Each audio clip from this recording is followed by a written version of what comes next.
3, a 2, a and 1, and slate. Slap.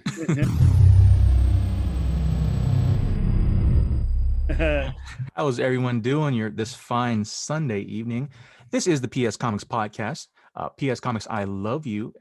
And I'm one of your hosts for the evening, JR Cabacungan, aka the Dark King. And to the left, right, above, below me is the one, the only, the voice of reason, at Voice of Reason 23. Kevin Pillow coming at you from the my undisclosed Shield location. Hopefully, not anywhere near this psychopath anytime soon. Yeah. And by the way, I'm just going to let you know up front, as we're recording this, it's on a Sunday night. Yeah. And we apologize in the past for not having your Falcon the Winter Soldier recap of episode 4. That is coming in this episode. So we're getting you a jam-packed show. Yeah. Just, dude, with our schedules and stuff going on. Also, kind of the cat out of the bag. I'm still nursing an injury.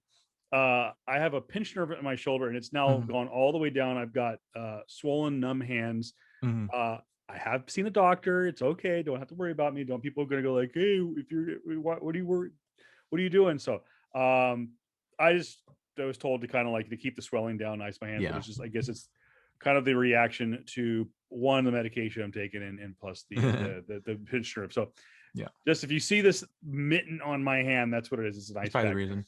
But it's also WrestleMania Sunday, my friend, and we'll get into the full recaps, all the spoilers and stuff with WrestleMania probably next week or something like that if you guys are interested. But I do want to say, Jerry didn't have these in the notes, but I want to say a couple of real quick things about WrestleMania Day 1.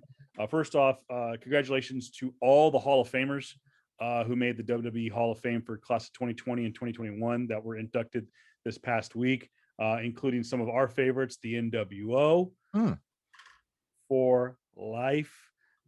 So, I mean, they were supposed to be bad guys, but man, the bad guys were good back in the 90s. I mean, I think we were all NWO for life. Yeah. Rob Van Dam, Molly Holly, John Bradshaw, Layfield, Kane. Let's go. Kane went in. Let's see. Some celebrity wing, William Shatner and Ozzy Osbourne went in. So kind of cool. Both of them heavily involved in the past WrestleManias and stuff like that. So super cool. But yeah, congratulations to them. And also, man, last night WrestleMania made some heavy headlines. First off, you ever heard of an artist named Bad Bunny? Yeah. Okay. Dude made his debut at WrestleMania last night, wrestling with I don't know who the guy's name is, but wrestling against John Morrison and The Miz. And apparently the guy knocked it out of the park, had a huge match. When these guys come in and they do like their the celebrity appearances there, it's a whatever, they get tagged in, throw a couple of fake punches or whatever, but he went in there and mixed it up and did really good. So kudos to Bad Bunny. He's not maybe my cup of tea when it comes to music, but dude owned it at WrestleMania last night. Also, history made last night for only the second time in WrestleMania history.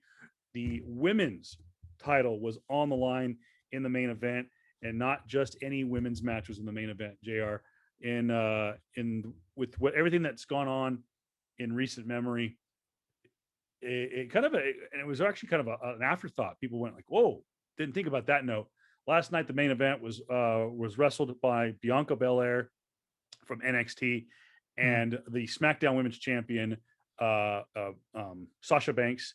And it's probably gonna take you here in about 3, 2, 1 to figure it out. Both of them are African American. First time ever in company history. Not only were 2 women in the main event, but it was 2 black women in the main event of a major wrestling event. And this happened to be day 1 of WrestleMania, the first time in over a year that there have been fans in the stands. So congratulations. And I saw most of that match last night. And damn, they hit it out of the park. So congratulations to those ladies. That's good, man. So, hopefully maybe we'll do a WrestleMania podcast eventually. But yeah, going back out to the notes, guys. We are coming to you this Sunday evening, and like we said, we didn't do the episode 4 recap of Falcon the Winter Soldier because one, our schedules, but also 2, I feel like for me it was definitely a very heavy episode, a lot of implications during the episode, and I would love to expand on that. But just going into that, guys, is mainly a news and notes and of course, recap episode of our episode 4 of Falcon the Winter Soldier. So just heading into our news and notes. First one, big one, Joss Whedon keeps on fucking up. Yeah. New allegations have arisen that the former Justice League, the former director of the Justice League theatrical cut, has had misconduct towards Wonder Woman herself. Gal Gadot, the Hollywood Reporter, interviewed Ray Fisher and a bunch of other anonymous sources and their claims about Joss Whedon, threatening Gal Gadot's career, and later offered, as she later offered notes on her character on the script for the theatrical cut. One anonymous source claims that Gal Gadot took issue with the portrayal of Wonder Woman in the theatrical cut being more aggressive than the portrayal she had in her own solo outing. Issues about her character, and this is a quote from the anonymous source, issues about her character was being more aggressive than her character in Wonder Woman. She wanted to make the character flow from one movie to the next. Yeah. Continuing on, saying that Joss was bragging that she had it out with Gal. He told her that he's a writer and she's going to shut up and say the lines, and he can make her look incredibly stupid in the movie. My friend, your initial thoughts? You know, I am always one to see both sides of the story. And we've talked about Joss before, and you know, you have I got to go all the way back to the Me Too movement. And I get one side of the story that they don't want to come forward because it'll screw up their career. Yeah. Okay. But on the other side is, if it's really that bad, someone's going to have your back. Just one person's going to have your back, and it's not going to be the end of the world. You know, it's you know, yeah, there are people, and people go like, and I've had people go like, oh, they don't blackball people in Hollywood anymore. I'm like, look at Joss Whedon, he's getting blackballed right now. I mean, look but at. Go ahead, continue your thought. So I look at it from both. And I know it's difficult because I'm a guy. I'm a white male. It's difficult for me to really see the full picture. And I'm like, oh, you can't be woke. You're a white guy. And I'm like, oh, easy. That's counterpoint to your point. But I'm open to seeing both sides of the argument. Okay. And if there's one accusation, it's okay. It's an accusation. How much validity is it to it? There's another one. I can't, I guess this coming out, I think and it's coming from anonymous sources. Yes. If it was one thing, if it was coming directly from Gal, yeah, I guess I would I'm going to show my hand here. I guess I would believe it more. But I think this is just people taking opportunity at piling on to a guy who's already down and out. I mean, he's been knocked. It'd be like a dude is knocked out cold on the mat, and you're just going to sit there and just continue to pound his face in. And that's what Joss Whedon's out. He is out of Hollywood. He'll never work again. He'll never work again. And we don't know for sure that he did any of these things. But I also am a firm believer of, when there's smoke, there's fire. Though there was not a whole lot of problems said about him. There were a few, but there wasn't as many problems said about him when he did Avengers. Now, it was enough for him to not get invited back for the third movie, for Infinity War. Yeah. And Endgame. But I think at the same time, again, because I've had people go like, oh, Marvel knew about Joss. No, they said that he did. There were times where he butted heads with Scarlett Johansson. Yeah. But that was it. But I've also heard that Scarlett Johansson is difficult to work with. To the point where I don't know if you heard the most recent news too, that Ryan Reynolds, of course, aka Deadpool, is going to be coming into the Marvel Cinematic Universe in the very near future. He has flat out said, "Do not," and I repeat, "Do not book me with Scarlett." I know there's personal stuff. Well, also granted, they were married too, so that's they were married, and there's a lot of other things in play there. From my standpoint, this one, I have to look at context, right? Yeah. Like, what was the context of the man's character? What was the context of like how he was a certain way, because the closest thing when you say something in the sense of like, well, they're just accusations, they're just rumors, right? It's anonymous sources. Like that's like I feel. Granted, you can feel however you feel. Like I feel like it's kind of a cop out because like look at what happened to Matt Gaetz, right? In the sense of like all these anonymous sources, all these things, right? And it Yeah. isn't until something heavy comes down where if he had this continual, this continual thing happen. It's a constant in his character and his constant in how he plays himself, or not plays like how in a constant use of how he just comes off of, right? Granted, yeah, he made a lot of amazing characters, a lot of strong female characters, but Yeah. that does not, the Buffy and Angel cast has constantly said these things about him. There's been multiple occurrences where he has gone on an ego trip. And granted, yes, people have gone on ego trips, and I do feel that uh, if it wasn't for Gal Gadot being Gal Gadot, right? Yeah. As strong as an A-lister as she is now, before Wonder Woman, she was honestly somewhere, nearly out of Hollywood type of thing, right?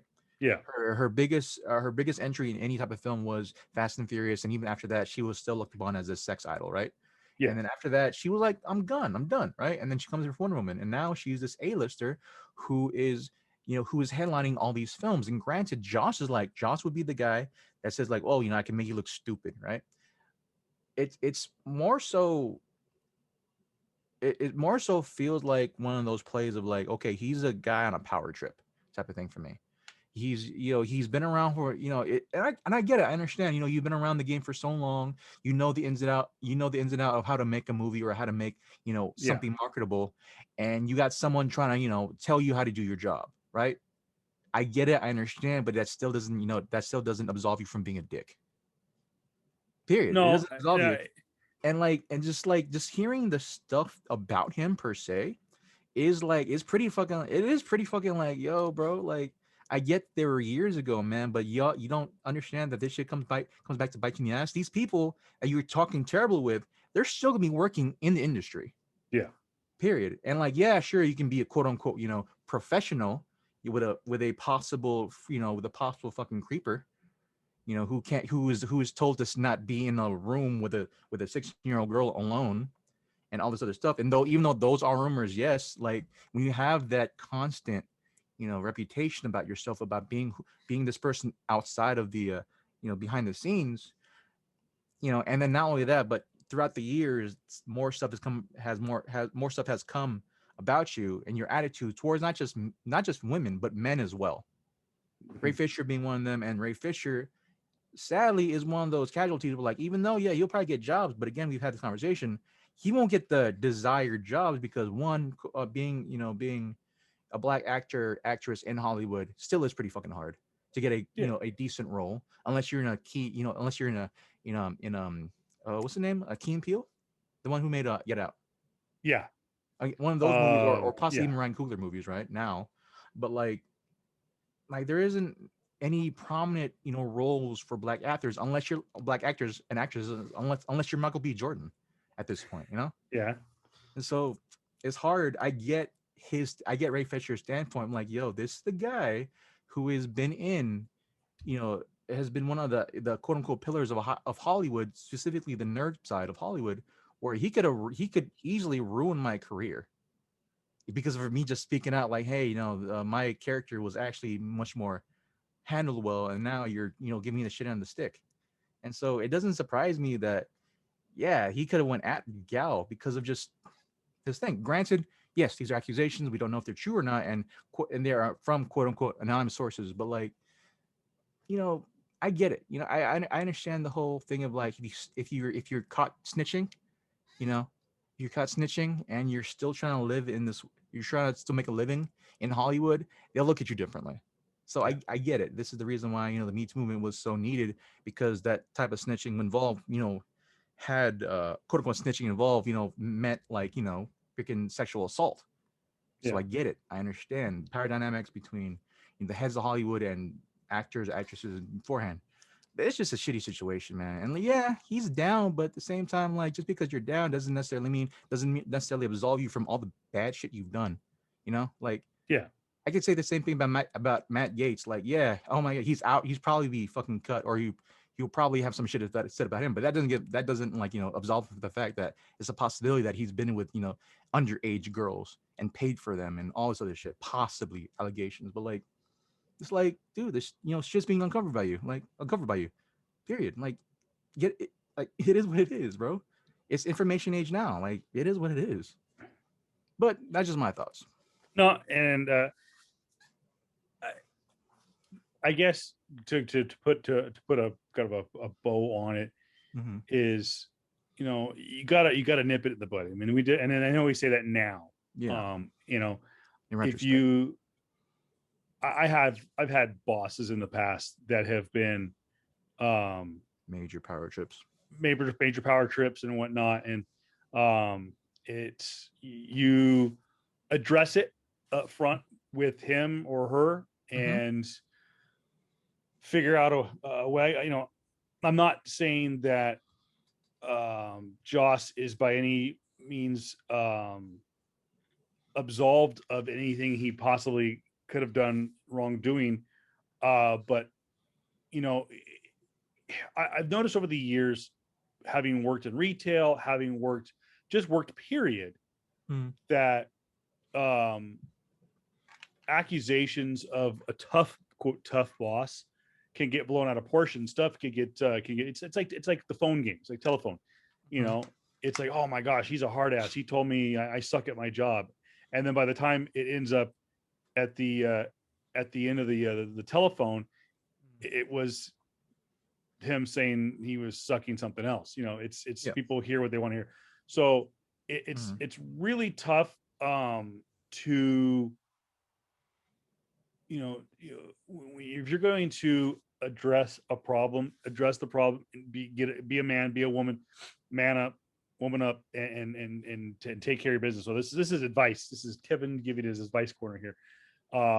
And I've learned my lesson on doing that. There's been times where I've sat silent and let things be said about me, and I just go like, whatever, the truth will come out.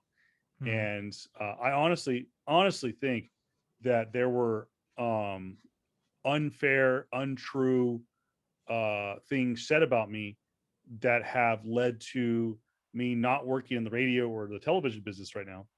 Okay. But I think that a few people that have come out and seen the unjust things that were said about me are now coming to me like, hey, you know what, this guy got robbed. But so I guess I see both sides of the story. So like, it can happen, and if you do sit silent, sometimes it can bite you in the ass. So that's why I say, if it really is a problem, you got to nip it in the bud. And at the same time, is I was approached by a family member about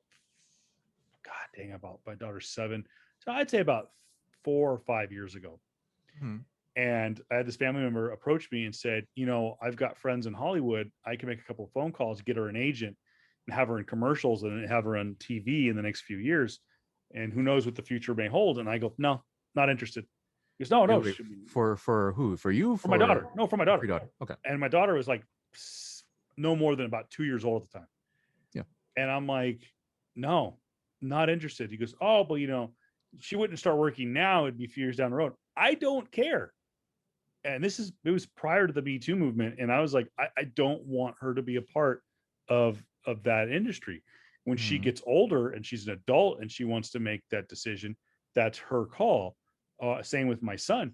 But as long as I'm the parent, absolutely not. And again, this is prior to the Me Too, because I've heard the horror stories of child actors and how it's ended poorly and stuff like that. So it's a fucked up business. I mean, I know that we talk about the glory side of it with cool stuff that's going on Disney Plus and whatnot, but exactly though, like that also kind of proves the point where, like, I know we're getting a little bit off topic in that sense. Like, if you knew what was going on or heard the horror story that was going on, damn well that this stuff, that there is some truth to it. And so, like, it does play a part into that. Does play in certain contexts where, like, if it's attributed to one person over and over and over again through a at this point 20-year career, right?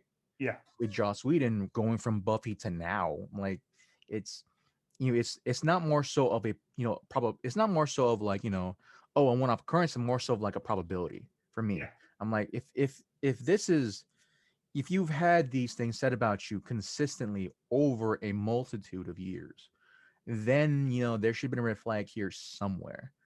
And it is now to this point where, yeah, like, all right, cool, like, it's more easy to believe, even though they're just anonymous accusations, and sure, maybe just people piling on, but like, it's more easy to believe that, yeah, the context of it really does hold up. And like they said, like, hey, this was back in 2015, 2016, prior to Me Too and all this stuff. Like, it's more, there should be more validity into it. Granted, yes, uh their sources should be checked out, and we should understand where the context of this falls. But like, still, like it's one of those things where, like, if you're a bank robber or whatever, right? If you're a Yeah. quote unquote criminal, and you've consistently made bad choices in your life, and then you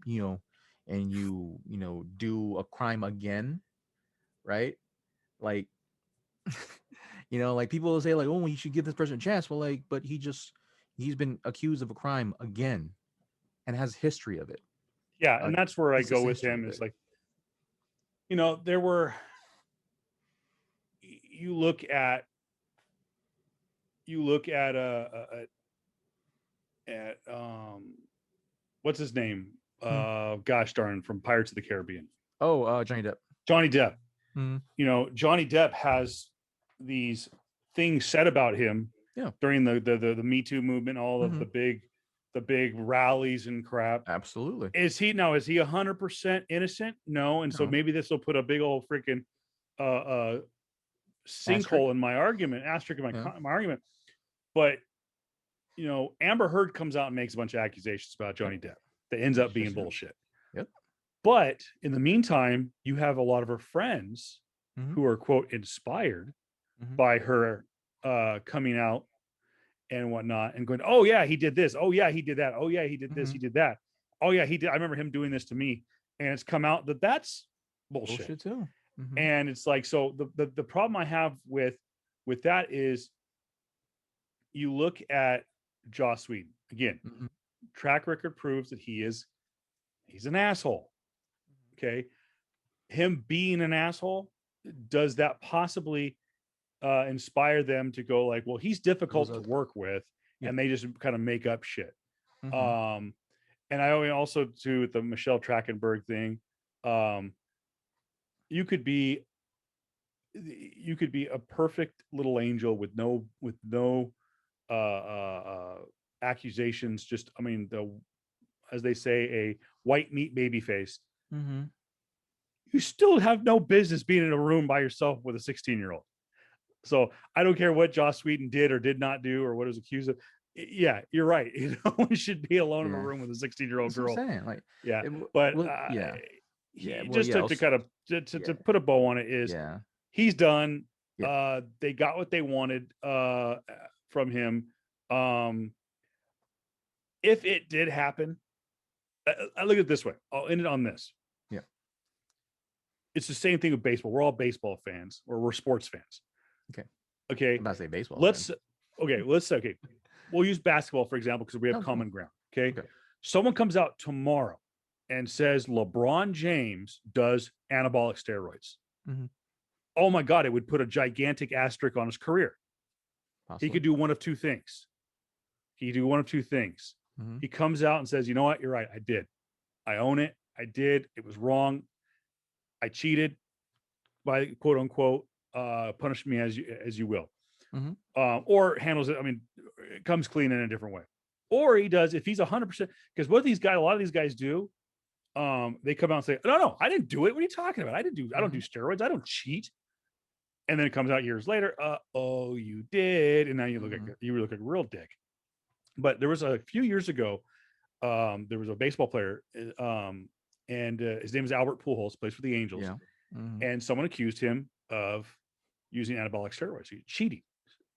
And he goes, no, I didn't. And I will see you in court, and sued them. So I challenge anyone. So I'll use with the LeBron, go back to LeBron James. Someone accuses him tomorrow morning of cheating and using anabolic steroids, or using HGH, or any kind of banned substance. he had better be in Los Angeles County Circuit Court filing a lawsuit against anyone and everyone. So Joss Whedon, I challenge you, if this is untrue, you should go down to the Los Angeles County Superior Court, file a lawsuit against each and every single one of these people for what's the word I'm looking for? Yeah, I know what you're talking about. The same thing with Johnny Depp doing. But like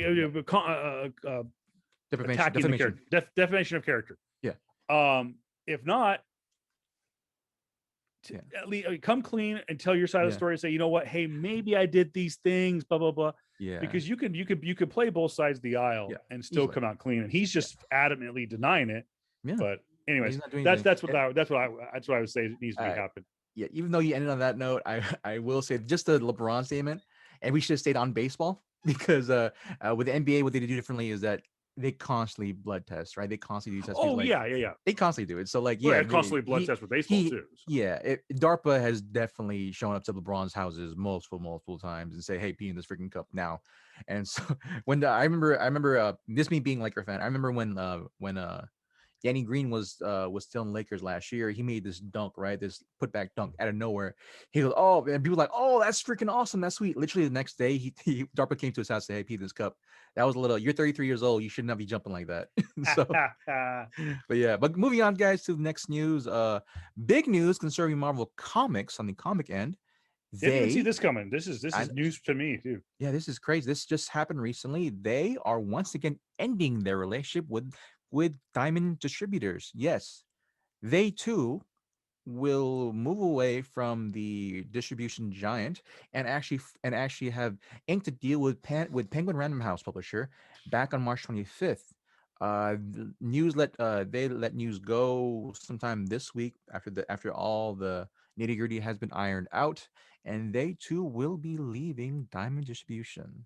It's crazy, my dude. Of course, we know that DC Comics just after the pandemic. I'll give you the timeline. Crazy.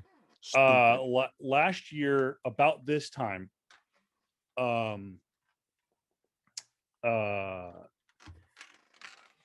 my goodness, the pandemic, things went into lockdown. So it's about this time last year. And I remember with Chick that the store kind of remained open, and she did drive up, or she was doing home delivery, and then she did drive up, and then they reopened, and they're kind of where they're at right now, where they're allowing only about 10 people in at a time to do station purchasing and stuff like that. And I can remember there was a deal. I think it was it about June? What? Where Diamond came out and said, "We're shutting down. We are not shipping any new books." That's right. And they shut down for, I don't know how long it was, but yeah, like a month, I think, for like a month or so, and they did not ship any new content. Yeah, remember that. And essentially shutting down the comic book industry, which had been white hot for the better part of 10 years. Yeah. And in the meantime, kind of like what a lot of parents are doing right now in finding ways around sending their kids to distance learning or sending their kids to in-school learning. They're finding ways. Yeah. And so DC said, "Fuck you" to Diamond, and made this jump and said, "Okay, well, we're not shipping any books right now because freaking Diamond," and they had to kind of wait out their contract with them. But they basically said, ripped up their contract and said, we're going to what's the new company? Lunar, that's it. Yeah, it's two different companies, because Lunar's the West Coast and I forget which one's the East Coast, but there's two different distributors for DC. So they left. I know, having talked with all three of the owners here in the Valley of comic book shops, and reading online, because I follow Midtown, I follow Mile High Comics. They're the big ones that are out of town. I follow SoCal Comics and Games in Temecula. I follow a couple other ones, like a couple of comic book stores, one in Orange County and a couple of them in San Diego, but of course also Interstellar, Asylum, and Desert Oasis here Yeah. in the Coachella Valley. And every single week when Lunar and DC launched on the West Coast and DC and their East Coast companion launched, it was problem after problem after problem after problem. Now, granted, Lunar, let's just stick with Lunar. Who the fuck is Lunar? Yeah. Okay, who's Lunar? We don't know who they are. Mm-hmm. And you look at who Marvel's signing up with Penguin Random House. You know, the two companies that merged, both of them by themselves have a stellar reputation. Huge, they have distributed in the yeah. past. They have distributed some comic books. I think they've distributed some trade paperbacks to big retail chains and stuff like that. But I say this to Marvel: be careful, stay on top of your game. And to Penguin Random House is, don't do what Lunar did. Don't do what DC did. And they really, and to this day, DC continues to disappoint in distribution. Mm-hmm. I was telling Chick this about a year ago, or right around the time that DC split and went with Lunar, and they first started having their first set of problems.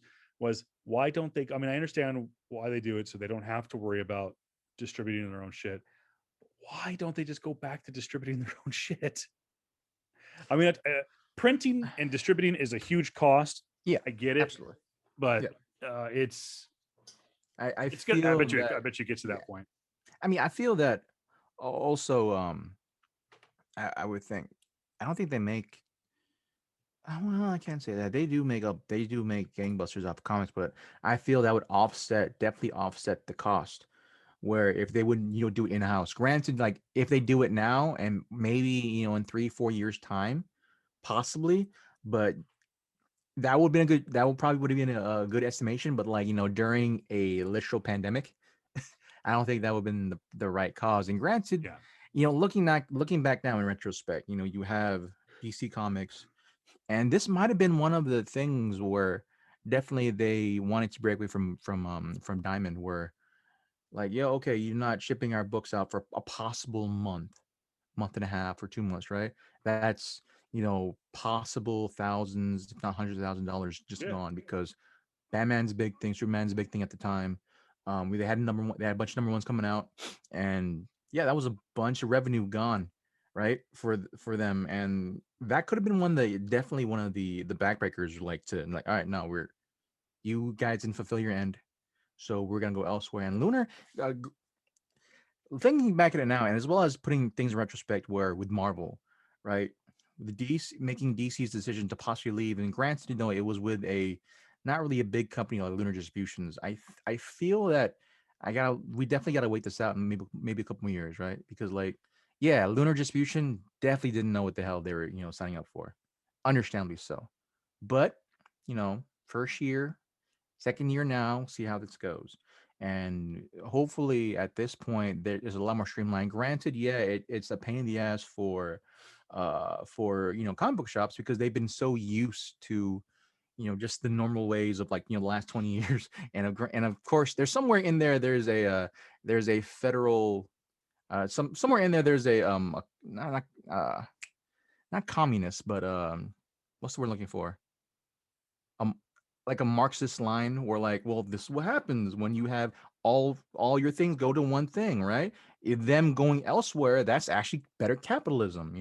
You want to have more than one distribution company making all the freaking calls, right? You want to have more than one distribution company, right, being able to tell you we're not going to just sell, we're not going to ship it to your store anymore, like what they have done in the past. Where you want more than one distribution company cornering the market per se. And this could possibly be a good scenario where now we have Penguin Random House, a bona fide name. I'm talking about I don't know how many number one books they've sold already on the New York top 100s, them specifically, their publication company. But this is a big get. And granted, Penguin and I forget Lunar and the other distribution company, I don't know I don't know the name offhand right now. Like this could be something more interesting because now in this time of more streaming sites, more streaming platforms, more diversity, quote unquote, in like where do you want to get your media or your IP or whatever. I do feel like, okay, cool. This is a different way now. You have better options. You have different things. Granted, yes, it's gonna be a pain in the ass, absolutely for comic book shops, right? LCSs, and even probably even worse for some of the smaller publishers where they needed Diamond Comics to kick up some on the back end for them, as well as the big guys like Marvel and DC to help offset some of the cost, right? For them Yeah. to basically ship with their with publishing on with Diamond Comics. And from someone who was slightly in the world of like comic books and publishing, right, trying to get our publishing houses, I've heard the numbers like how many you have to sell or print in order for Diamond to like kind of take you on, and it's a big number. And so for these small publishing houses, right, that maybe in their lifetime for a number one they would get 1,000, 2,000, 3,000 copies of book. Diamond is asking for way above that. It's gonna be hard. It's gonna be much harder now for these smaller publishers that would definitely need Diamond. But I do believe that at this point, if Diamond wants to stay relevant and they want to keep their doors open, they have to cater definitely to like the ones they have: IDW, Boom Studios, Archie Comics. Who else is on there? Image Comics, right? This their new big dish IDW. now. Yeah, IDW. And so like it's definitely interesting now. The big two are gone. The big two are Yeah. gone. Now all you have is Image and some of the other publications where they're coming up. Boom specifically. Boom could possibly be Image in like a year or two, just from the amount of like just hits they've had. And so they are looking like, a name now, like a full on name that people will think of, that the casuals will think of like, oh yeah, I know what something in Killing Children is, or I know what, Department of Truth is, or I know this, or actually Department of Truth is Image Comics, but you know what I mean. Yeah. But yeah. So here we are. Here we are. That's gonna be crazy, man. It's again, I think that having a bigger name running the show for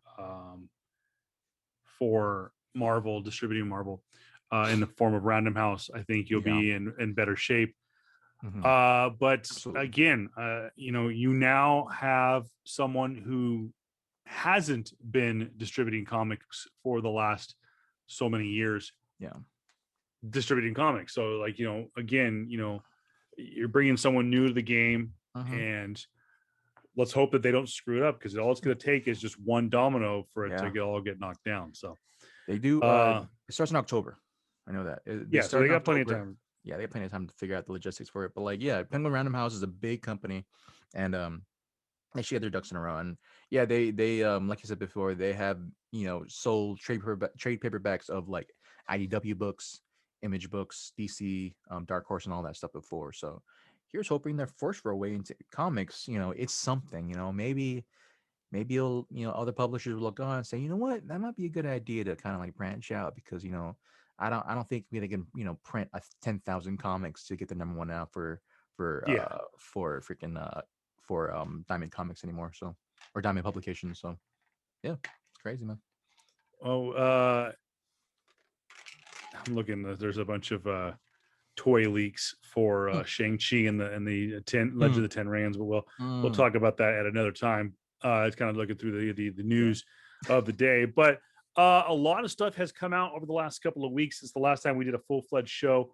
Real quick, obviously, the Snyder Cut is still airing on HBO Max, but the Yep. next big release for HBO Max, of course, was Kong versus Godzilla. Have you seen it Yep. yet? I have yet to Uh, watch it, man. oh, I you have yet to haven't watched watch it? it. I haven't watched Okay. it yet. I watched it on release day. I enjoyed it. It Mhm. maybe didn't live up to the expectations that I had for it. I know a lot of people liked it, but it was good. It was entertaining.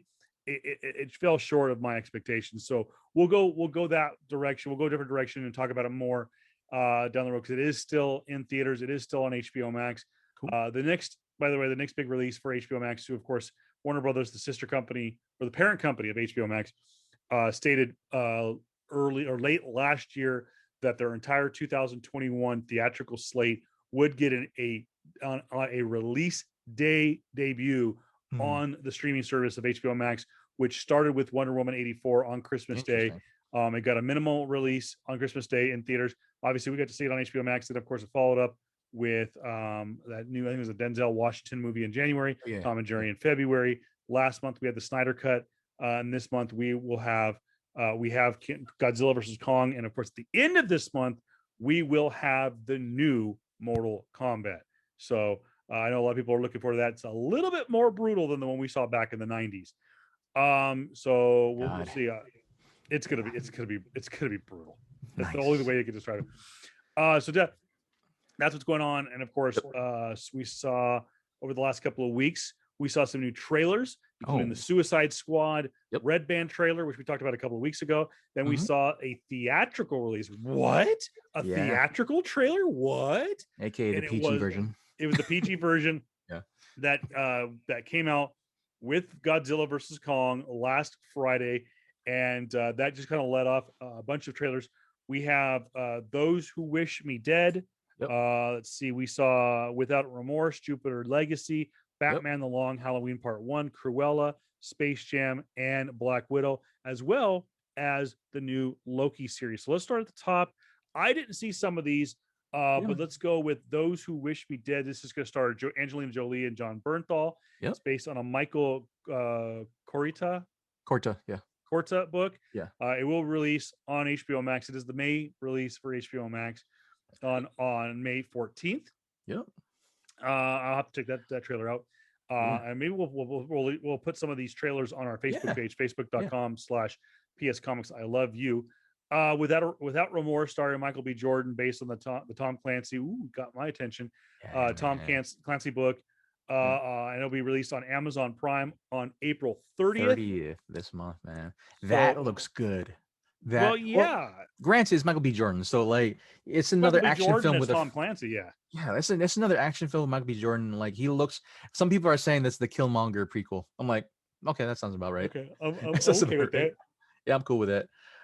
Jupiter Legacy is coming out on Netflix, man. That one's starring Josh Duhamel, Leslie Bibb, Elena. I don't want to butcher her last name. Elena Camporis, Matt Lanter, and it's based on the book by Mark Miller and Frank Quitely. And that was going to release May 7th on Netflix. That looks pretty good too, man. Are we noticing a trend here that these are all streaming service releases? Obviously, HBO Max, that movie would have gotten a straight theatrical release had we not been in the current situation that we're in. But hey, good news is we are headed the right direction. Obviously WrestleMania was this weekend in Tampa, Florida. Say what you want about Florida, but they actually did adhere to strict guidelines. The Tampa Bay Buccaneers organization put forth some very strict guidelines. So did the city of Tampa Bay and World Wrestling Entertainment. They did not. They sold out of the seats that they were allowed to sell. Of course, it was not a quote capacity sellout. It was very weird to see a WrestleMania in a stadium and have there be empty seats. But it was a good crowd. They did a really good job at it. Looks like they kind of had friends and family kind of in the ringside area. So that's where people go. People have been kind of bashing on the WWE, saying, oh, typical Florida, look around ringside. But there was an angle that they shot that showed kind of how they had the tier system on the floor, and it was spread out. I think they mainly had friends and family on the floor, and of course those people go through COVID tests. But they're doing they're doing the same thing with NBA too, where they're getting a lot more people coming in now. But again, it's like very low capacity. But it's somewhere, man. We're getting that step. We're getting just one more step to normalcy. Of course, in our new reality per se. But yeah, overall, great showing all throughout, man. But going back to Jupiter Legacy, good to see Josh Duhamel getting some work again. Haven't seen that guy in a while. Dude, Josh Duhamel. He was in Mandalorian. No, that's not Josh Duhamel. That's Josh Duhamel. That's not Josh Duhamel. Wait, it looks like Josh Duhamel. Oh yeah, it's not Josh Duhamel. That's right. Josh Duhamel. It's the guy from Oh my Yeah, yeah, yeah. gosh. Yeah, you're right. You're right.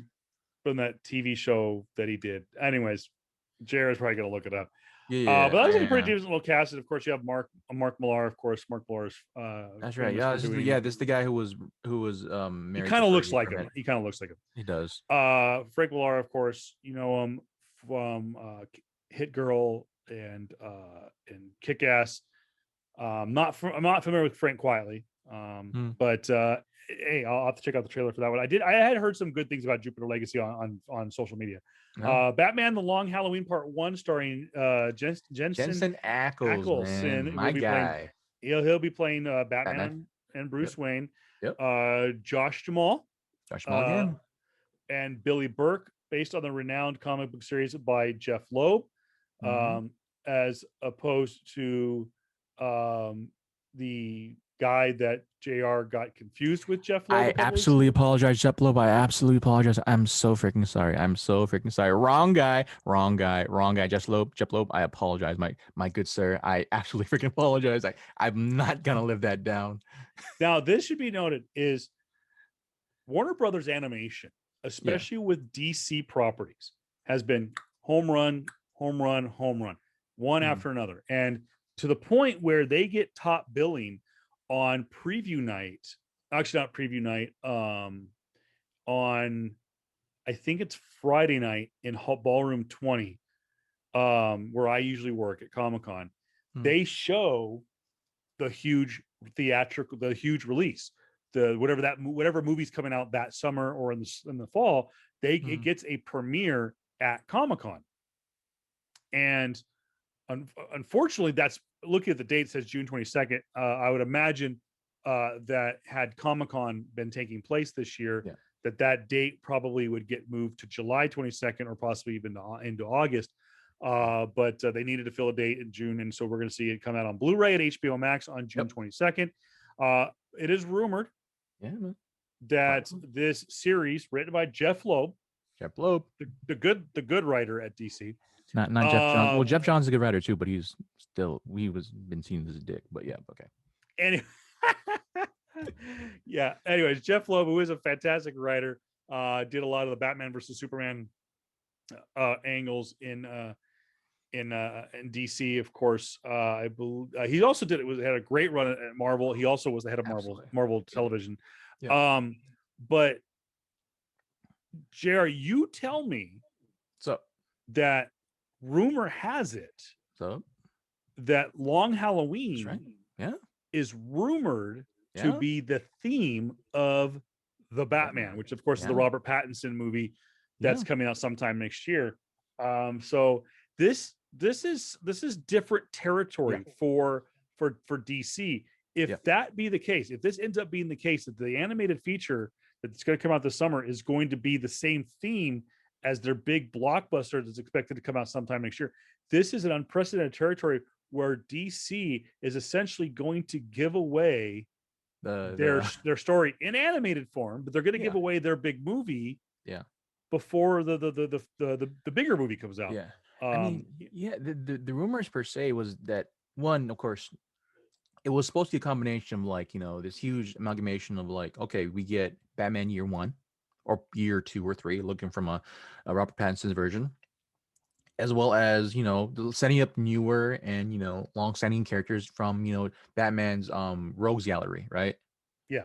Setting up, Two-Face, setting up Penguin, setting up Halloween, setting up I forgot the main baddie of the Long Halloween, but it was I forgot his name. He's the major piece of it, but like he is like, I won't say anything and just leave it at that, because if I say any more, he's gonna ruin the thing. But him, Catwoman, but is basically, what would happen if all the villains of from the DC Rogues Gallery, did a crime the exact same night on Halloween, that's the same night throughout, right? And so that was one of the main takeaways. And that was supposed to be rumored to be that it was gonna, that's the way the Batman the movie was gonna go. That was the route they're gonna take, right?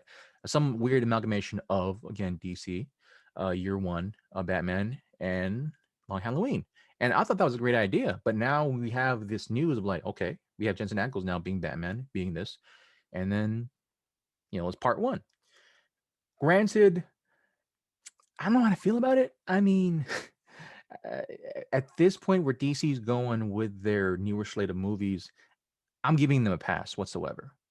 Ever since Joker came out, ever since the continual success of Wonder Woman and all the other ones, Shazam, uh, Aquaman, and possible Flashpoint, I'm like, you know what, dude, just do your thing. Then not all the origin stories or continual stories have been quote unquote comic accurate, but it has some form or fashion of a collection of these books, right?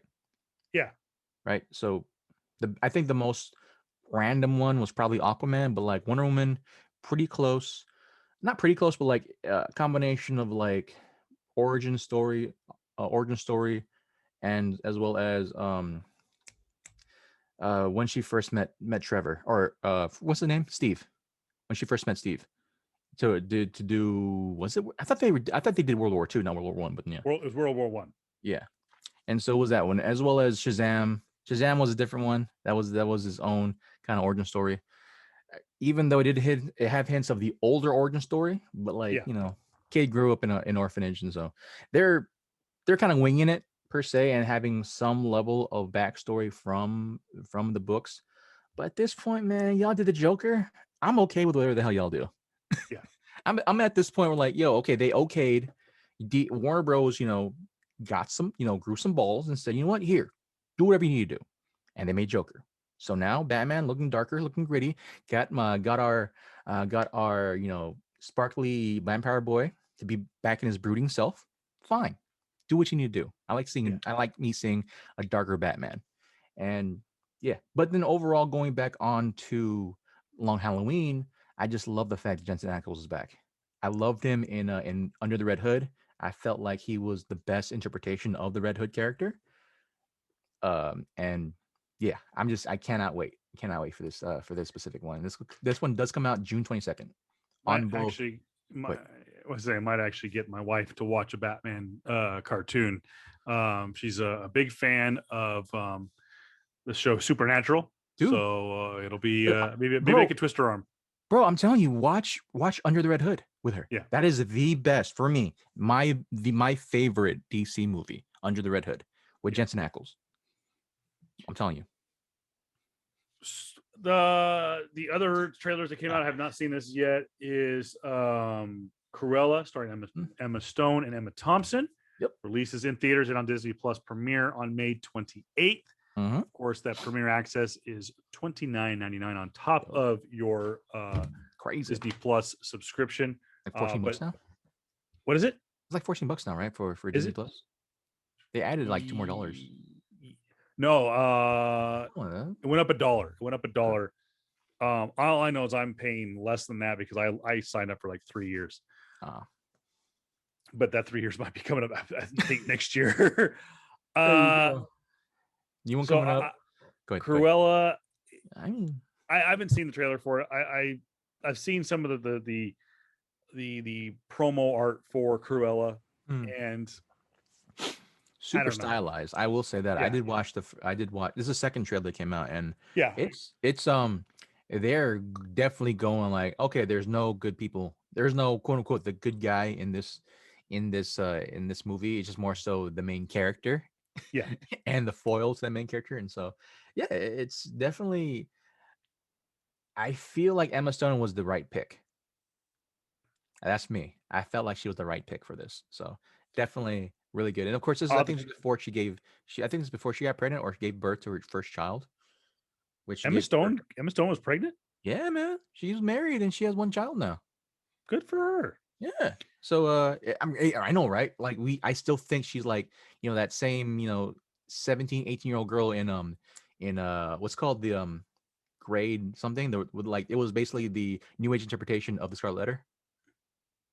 Oh, Easy A. Easy A. Yeah. I was around that same age too around that time. So that's what I remember her from. But yeah, she's definitely doing that. I feel like she's a great choice for Cruella. Next one coming up, guys. Go ahead. Let's we get got some Space Jam, a new legacy coming out. This one, LeBron. I hate to say James. I hate LeBron James. Uh-huh. You know, I gave him the benefit of the doubt when he came out of high school.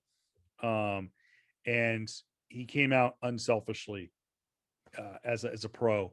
Mm-hmm. And then when he went to Miami, things changed. He just, for me, just turned into an asshole. Mm-hmm. Whatever, it is what it is. I Mm-hmm. went in with an open mind on this, knowing I probably wasn't going to like it, but I went in with an open mind. Mm-hmm. I liked the first one. I liked the first Space Jam, and I'm not a Yep. huge Michael Jordan fan either. I think Yep. he's an asshole. At the time, I was a Bulls fan when the movie first came out, but I've Yep. since learned what he's really like, and he's an asshole. Of course he is. It looks good. It is what it is. I mean, it's like Tom and Jerry. I watched Tom and Jerry with my kids when they came out on HBO Max a couple of months ago, and as a movie, it's terrible. But for a cartoon for a 7 and a 9-year-old, it's Good. mildly entertaining. Yeah. And they did the best they could with what they had. It had a good message, and it was a little weird to see an animated animals With live action. in a live action movie, and it was no big deal. Yeah. It was just no big deal. But who's in it? Chloe Moretz. Yeah. Chloe Grace Moretz. Yeah. You know her as Hit Girl. Which, by the way, I saw someone the other day. They were talking about her. I got to take a side note on this. Yeah. Okay. Someone took some pot shots at Chloe. For what? Saying that she should have never done Hit Girl. And I'm telling you right now, as a parent, yes, it would be a little awkward to see my young teenage daughter, maybe even younger than that. I think they were saying that she was 12. Oh, when she did maybe 13, but I think she was like 11 or 12 years old. And she's out there dropping F-bombs with what's his name? With Nicolas Cage. Nicolas Cage. Yeah. But by the way, another side note, I had no idea what the meaning behind Nicolas Cage's Nick Cage is not his real name. He's actually Nicholas Coppola. He's Francis Ford Coppola's nephew. Nephew or son, I can't remember. I think it's his nephew. Yeah, he's from He's Nicholas Coppola. I had no idea why his last name is Cage. He took the name because he's a huge comic book fan, and he took the name from Luke Cage. So Cage from Nick Cage is based on Luke Cage on Power Man. So that's how big. Now this is the same guy his son's name is Kal-El. So he's a Superman fan too. So anyways, so going back full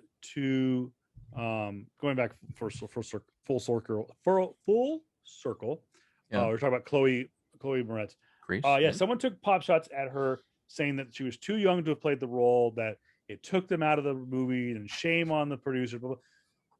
The first time I saw that trailer, and I said, this little girl is out there dropping F-bombs. I saw the Red Band trailer, and I showed it to my buddy of mine. I said, dude, this movie looks like it's going to be freaking hilarious. And it ended up being. Kick-Ass was a great movie. Kick-Ass 2 just sucked. But Kick-Ass 1 was a badass movie. Yeah, it was a nice movie. Really good movie. And when I saw it and I saw Chloe act, I was like, this girl is going to be a superstar. Yeah. And it just, she controlled the scene. And so anyone that wants to shame her, and I've heard she did an interview on a podcast with Anna Faris about a month ago. And she really kind of comes clean about the people that tried to age shame her with that role. And they also, some of the things that they tried to pull on some of the movies that she did afterwards, which was not cool, going back to the Joss Whedon deals. So some not cool stuff that they did to Chloe, but I thought she's a good actress. It's unfortunate some people would look at it as her doing a Tom and Jerry movie. It's kind of like a step backwards, but I think it's more of a one for them. Now you get to do the next one's for you. So if you got kids, go back and watch it. It's fun. Yeah, but Space Jam New Legacy. It's going to be on HBO Max and in theaters July 16th. No, wait. You had a point. Wait, dude. You can't do that, bro. You had a point about Chloe, but you never said it. What was it? Yeah, that was the same. That was the same. Is that she just they they shamed her, and I was like, no, dude, don't shame her. Just if her parents signed off on it, and they said that her parents were on the set every day for Kick-Ass, Yeah. don't shame her because she's a 12-year-old dropping F-bombs. I wouldn't have my kids do it, but that's just me. But if her parents were cool with it, and I'm not going to show that movie to my 12-year-old, but dude, don't stop freaking shaming people for the roles they take. You know, it's no different than she's the that was a good representation of who Hit Girl was. Yeah, because that's what the girl is. Hit Girl is that age in the comics. Yeah, and so like, of course, you're gonna try to cast somebody. Well, here the biggest difference between the first movie and the second movie was the fact that the first movie was done with people who enjoyed the comic.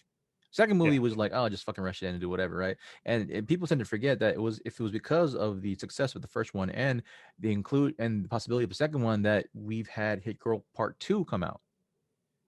Or not Hit Girl, but what's the other one? What's the Kick-Ass? No, but what's the girl's name? The one that took over Kick-Ass. Well, I can't remember what the girl's name is, but yeah, they still took on the role of Kick-Ass. Yeah, took the role. But it's a female. Yeah. Which, by the way, single mother. Yeah, it's a great version. Yeah. And so like, it does a good job at telling that story. So.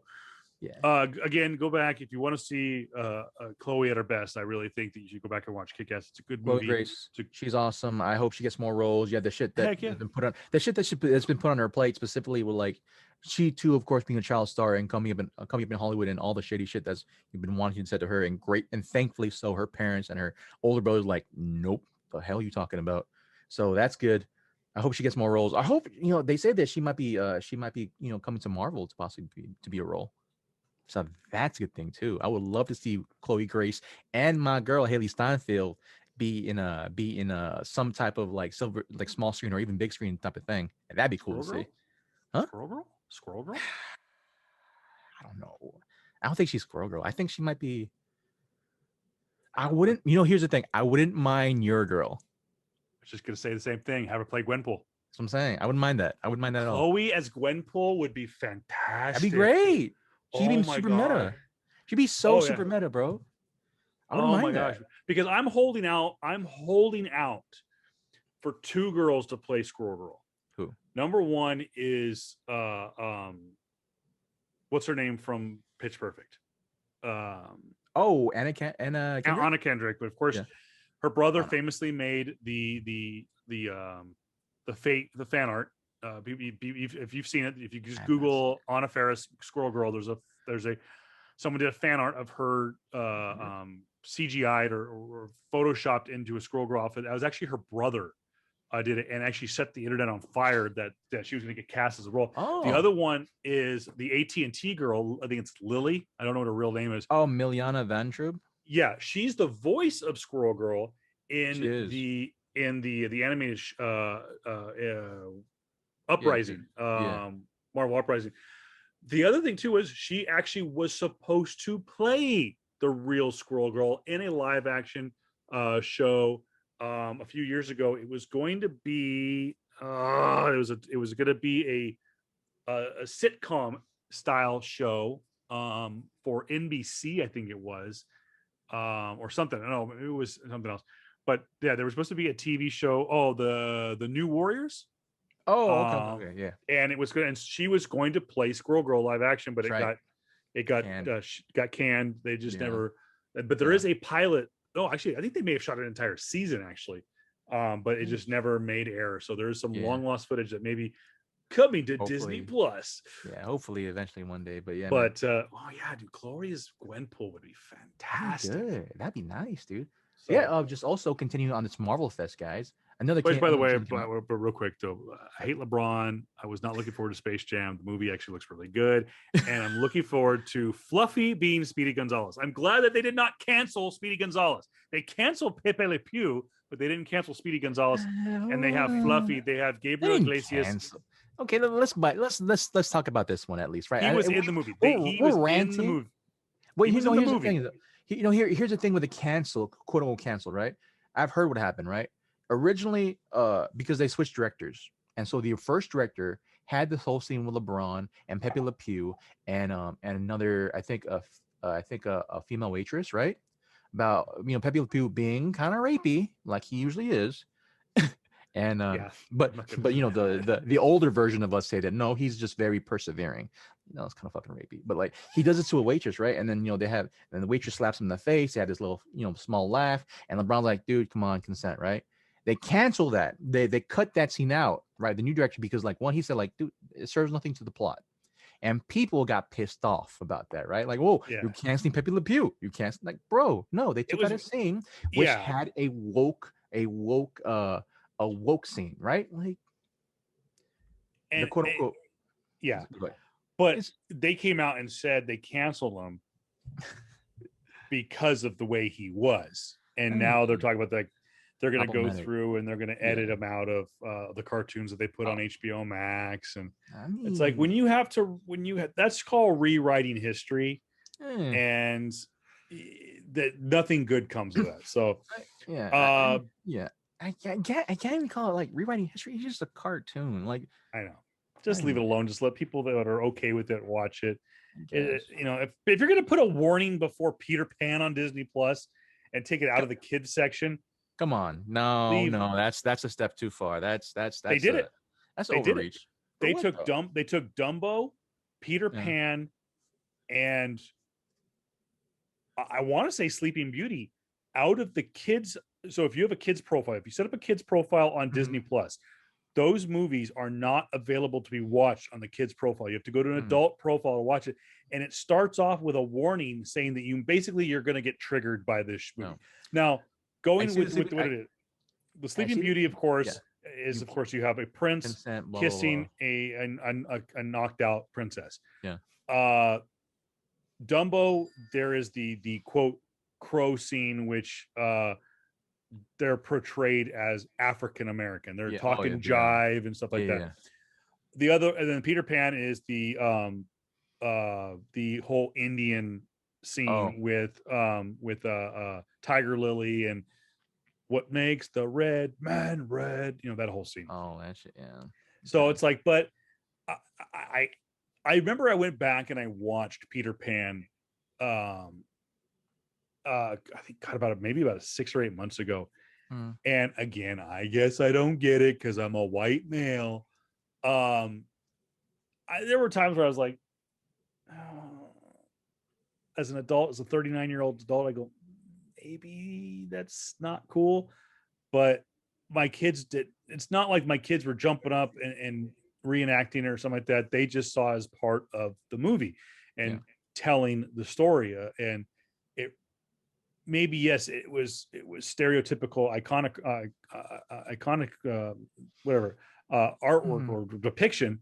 But it I don't think it did anything negative, and it didn't put them in a negative light. It eventually made those characters likable, because they embraced the Lost Boys and whatnot. But I don't know. It is what it is.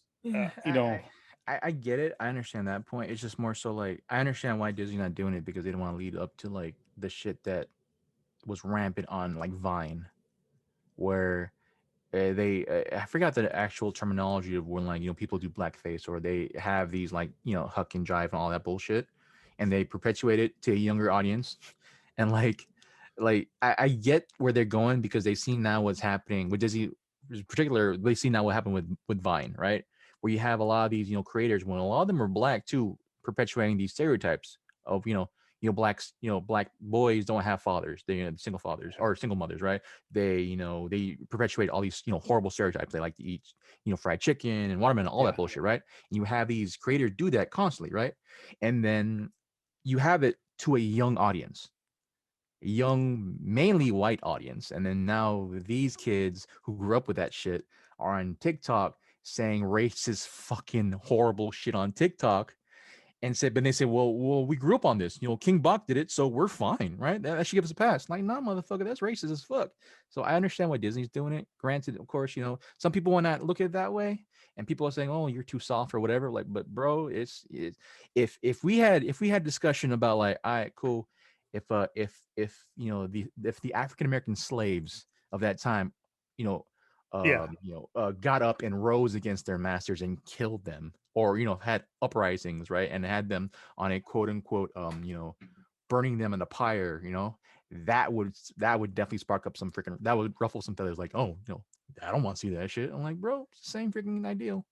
The Like, only thing is, a lot of these companies, not just Disney with that, but a lot of people that want to be woke, is they make an issue out of something before it's an issue. They want to throw themselves, really? they want to throw themselves on the sword. I have friends, and it's funny, it's like I have friends I went to school with that were local tribe members. For those of you watching us outside of the Coachella Valley, we have here in the Coachella Valley, we have about 2 or 3 major Indian tribes with land around the Coachella Valley. I mean, all of it. What's that? If you want to be honest with it, dude, like all of Palm Springs is nothing but. Oh yes, I think you're right. Most of Palm Springs, if not all of, I know that the, I think technically isn't the airport on Indian land. Dude. But nonetheless, we are able to coexist, and then we intermingle. Where some places everyone stays on the reservation. Here, we all kind of just, there are no lines. We're all living harmoniously. Okay. I had friends I went to high school with, and I can remember having conversations about movies that were like, it's a little offensive. And you're like, really? And they would tell me, I'm like, oh, yeah, it's probably not really good. But then they'll turn around and they'll watch a movie that, like, I can remember talking to a friend that was in my brother's class about one movie, and I can't remember what it was. And they're like, it's kind of offensive. It really makes the our people look a certain way. And I remember having the conversation with them about Peter Pan, and like, what's offensive in Peter Pan? And I showed them the scene. They're like, oh, really? It's a fucking cartoon. I'm over it. My parents don't give a crap, and they don't speak for the entire, for the entirety of every nation in America when it comes to Native Americans. But a lot of these woke moments are perpetuated by the studio wanting to be apologetic. I'll throw myself under the bus. Okay. This is the way I compare it to, and maybe it's going to be insensitive and completely wrong, but I'm going to go with this. There was a situation with a friend of mine. I'm not going to name names. Yeah. He is a rather large African-American gentleman. Nice guy. Hell, I'd probably take a bullet for him. I love this guy. I really get along with them. We don't hang out nearly enough. Problem is, I work, he works, and he works about 2 or 3 jobs, and one of them is he's a bouncer overnight, so we don't get to hang out as much. But I text him constantly, check on him, see how he's doing, and whatever. We had a moment with a friend, another mutual friend who was white. Or should I say, he still is white. And we may or may not have been drinking. Yeah. And this conversation got a little serious, and this white friend of mine apologizes for basically for being white, and for the way his people, the way and he even said it with the way, I guess inadvertently, I treated you as a white man towards a black man. And I looked at him like, what are you saying? We both looked at him like, what are you saying? Like, you didn't do it. It's not like you called me the N-word. It's not like you called me this. You didn't call me that. You don't need to apologize. And so, to me, I think with some of these studios, they do that. They want to get out ahead and apologize for something for that they don't need to apologize for. If it really was that offensive, they could take the route of what they did with Song of the South and just get rid of it. But that would really piss some people off. I mean, I also look at the concept, like, here's the thing also, like, specifically in your particular case, right? It's different. Like, if you were a multi-billion-dollar company, right, possibly $1 trillion company, it would vastly be different. because like you're also thinking about like, all right, cool, what who else is gonna like kind of rock with us? We're looking at ad revenue. You're looking at like what other advertising companies want to rock with us again afterwards, because like you know it's hard trying to make a moment with you and your friends kind of transition over to like a huge freaking company, because Yeah. it's not going to cost you billions of dollars per se, right? um like, and I get it, I understand. It's like it's very this whole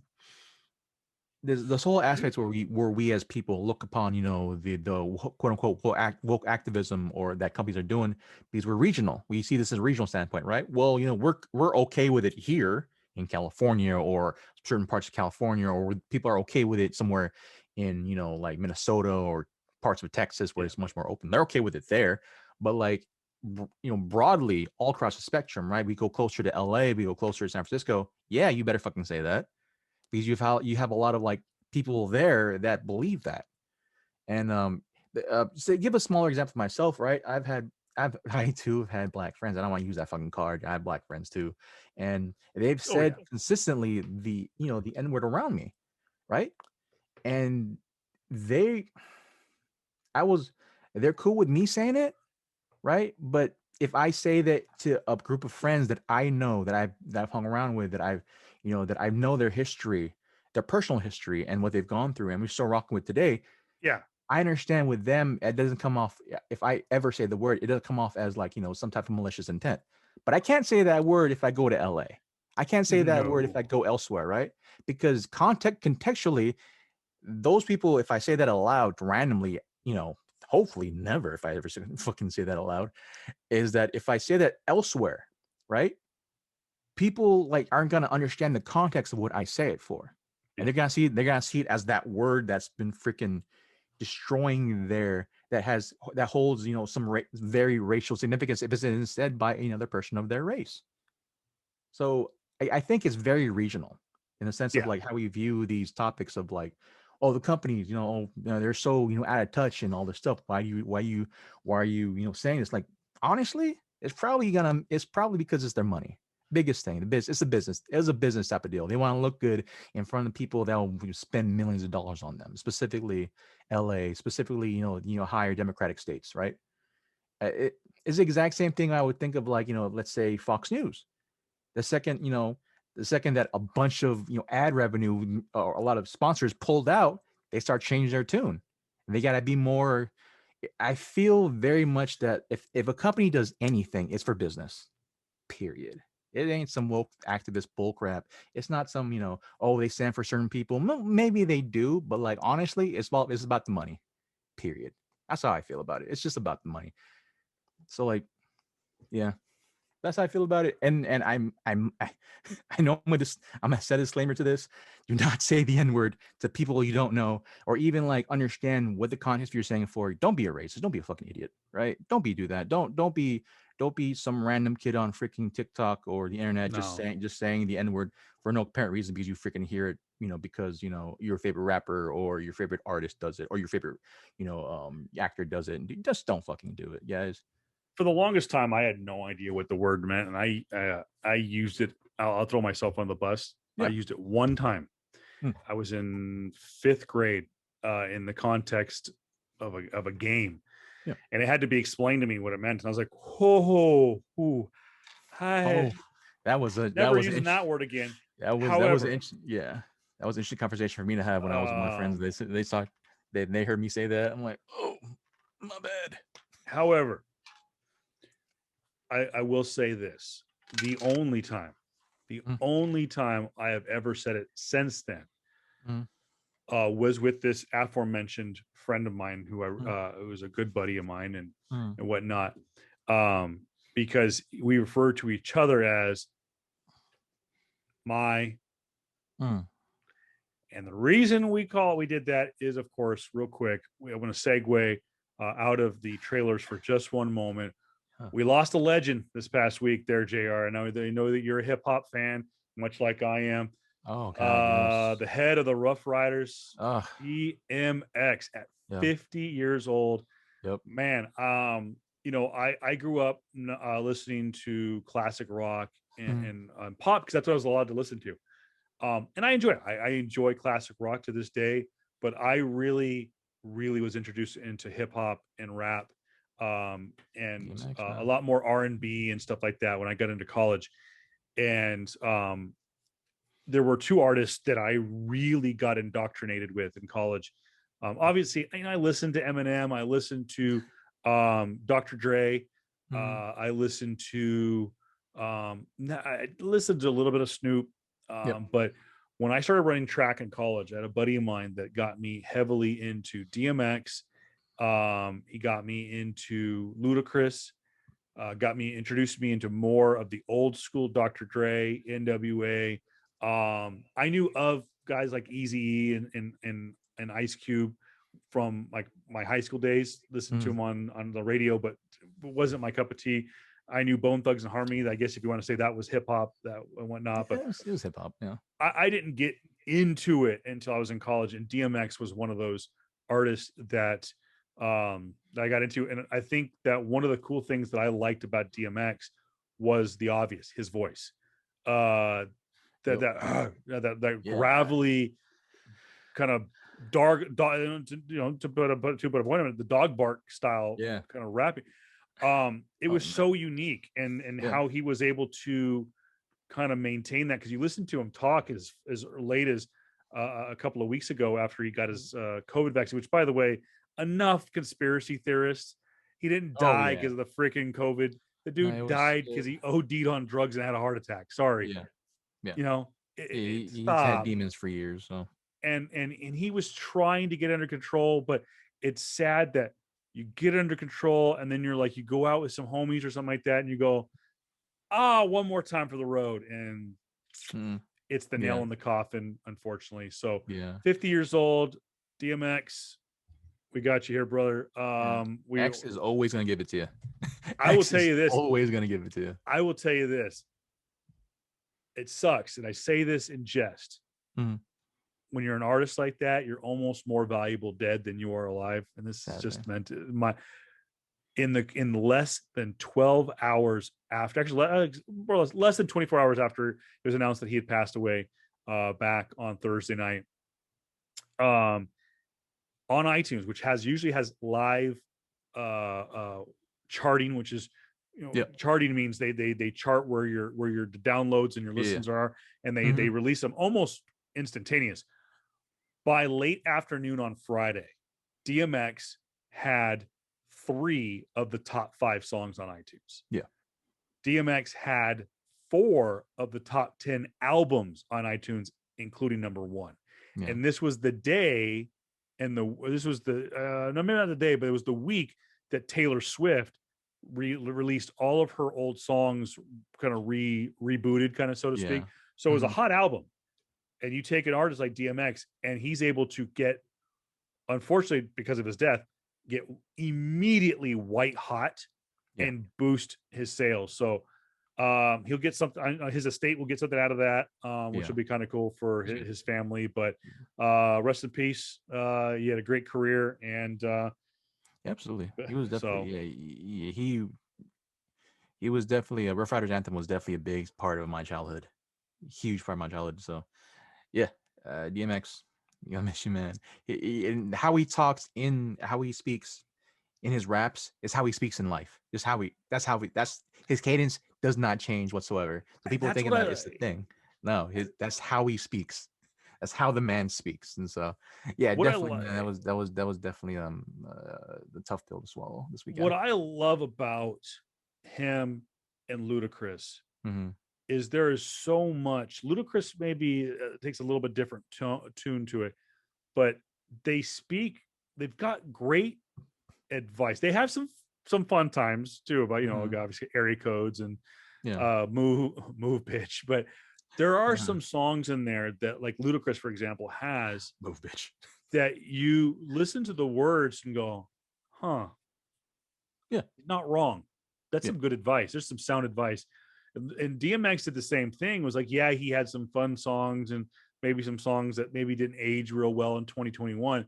But there, like you said, there were some things that was it the lyrics here, your song, what are your family's X gonna give it to you. Yeah, there's some sage advice in those lyrics.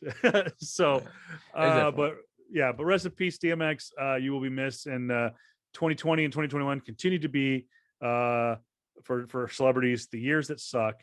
And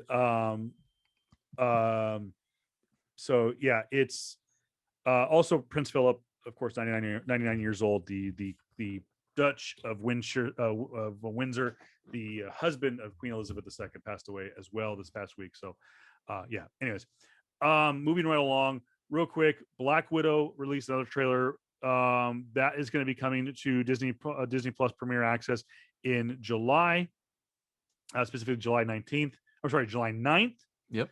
And then surprise, Loki drops a TV trailer. And I am ecstatic about Tom Hiddleston and Owen Wilson working together. Absolutely. By the way, good. That looks really good. If Tom Hiddleston's Loki does not stab Morbius in the back, and at least once, and Owen Wilson goes, "Wow," like he didn't see that coming. It's a complete and utter waste of a series and a waste of a hiring of Owen Wilson. But I am super excited about those two working together. I'm starting to sense a theme in Disney Plus. We have Wanda and Vision. Mm-hmm. We have Falcon and the Winter Soldier. Mm-hmm. We have Loki and is it Morbius? Morbius. Yeah. And then we have Hawkeye and Hawkeye. So I'm liking these team ups. I think obviously Falcon the Winter Soldier was meant more specifically to be a kind of a buddy cop kind of team up movie. Which, by the way, the soundtrack for the music nerds is now available on Apple Music and anywhere you buy your music. So check that out. But I am stoked about this, and I'm really interested to see. I had a chance to talk with Sid Johnson, of course, the owner of Desert Oasis Comics, about this. He's really excited about the time variance association. Yeah. I think so. Yeah. And how they're going to work that into this post Endgame world, and dealing with time travel. So it'll be really, really interesting. And I'm the casting of Owen Wilson, a fantastic actor. I can't wait to see those two work together. Yeah, I just can't wait. This is gonna be interesting. If it is definitely in the same vein of our prior entries into the Disney or / Marvelverse, man, or MCU, it's gonna be a good ride. It's gonna be fun. It's gonna be a fun ride. It's looking like it's definitely way more zany than the previous two, and that's kind of saying something, especially with WandaVision. So it's looking more zany, looking more intriguing, and that we're getting the Loki that is pre-Dark World. So this is the Loki that didn't know his mother died, that didn't know that he died. And so this is is definitely it's a younger Loki. So I'm hoping that there's a possibility that he sees those futures, and what does he come from that. And so this is definitely the Loki, right? Literally fresh off Avengers, right?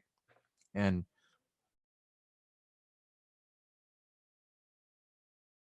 I don't know, we're just gonna see what's coming through. But yeah, with that, guys, we're gonna transition to our main point about an hour and a half in. Almost now, but yeah, into our main point, and that is our reactions, our thoughts, our initial musings of Falcon and the Winter Soldier episode 4. That is so, my friend. So this episode, of course, is entitled "The Whole World Is Watching," and it's kind of a play on what we deal with in society today. We sit there and we're anti Big Brother, and yet we Big Brother the shit out of ourselves. Yeah. With stuff like this. Everything. And it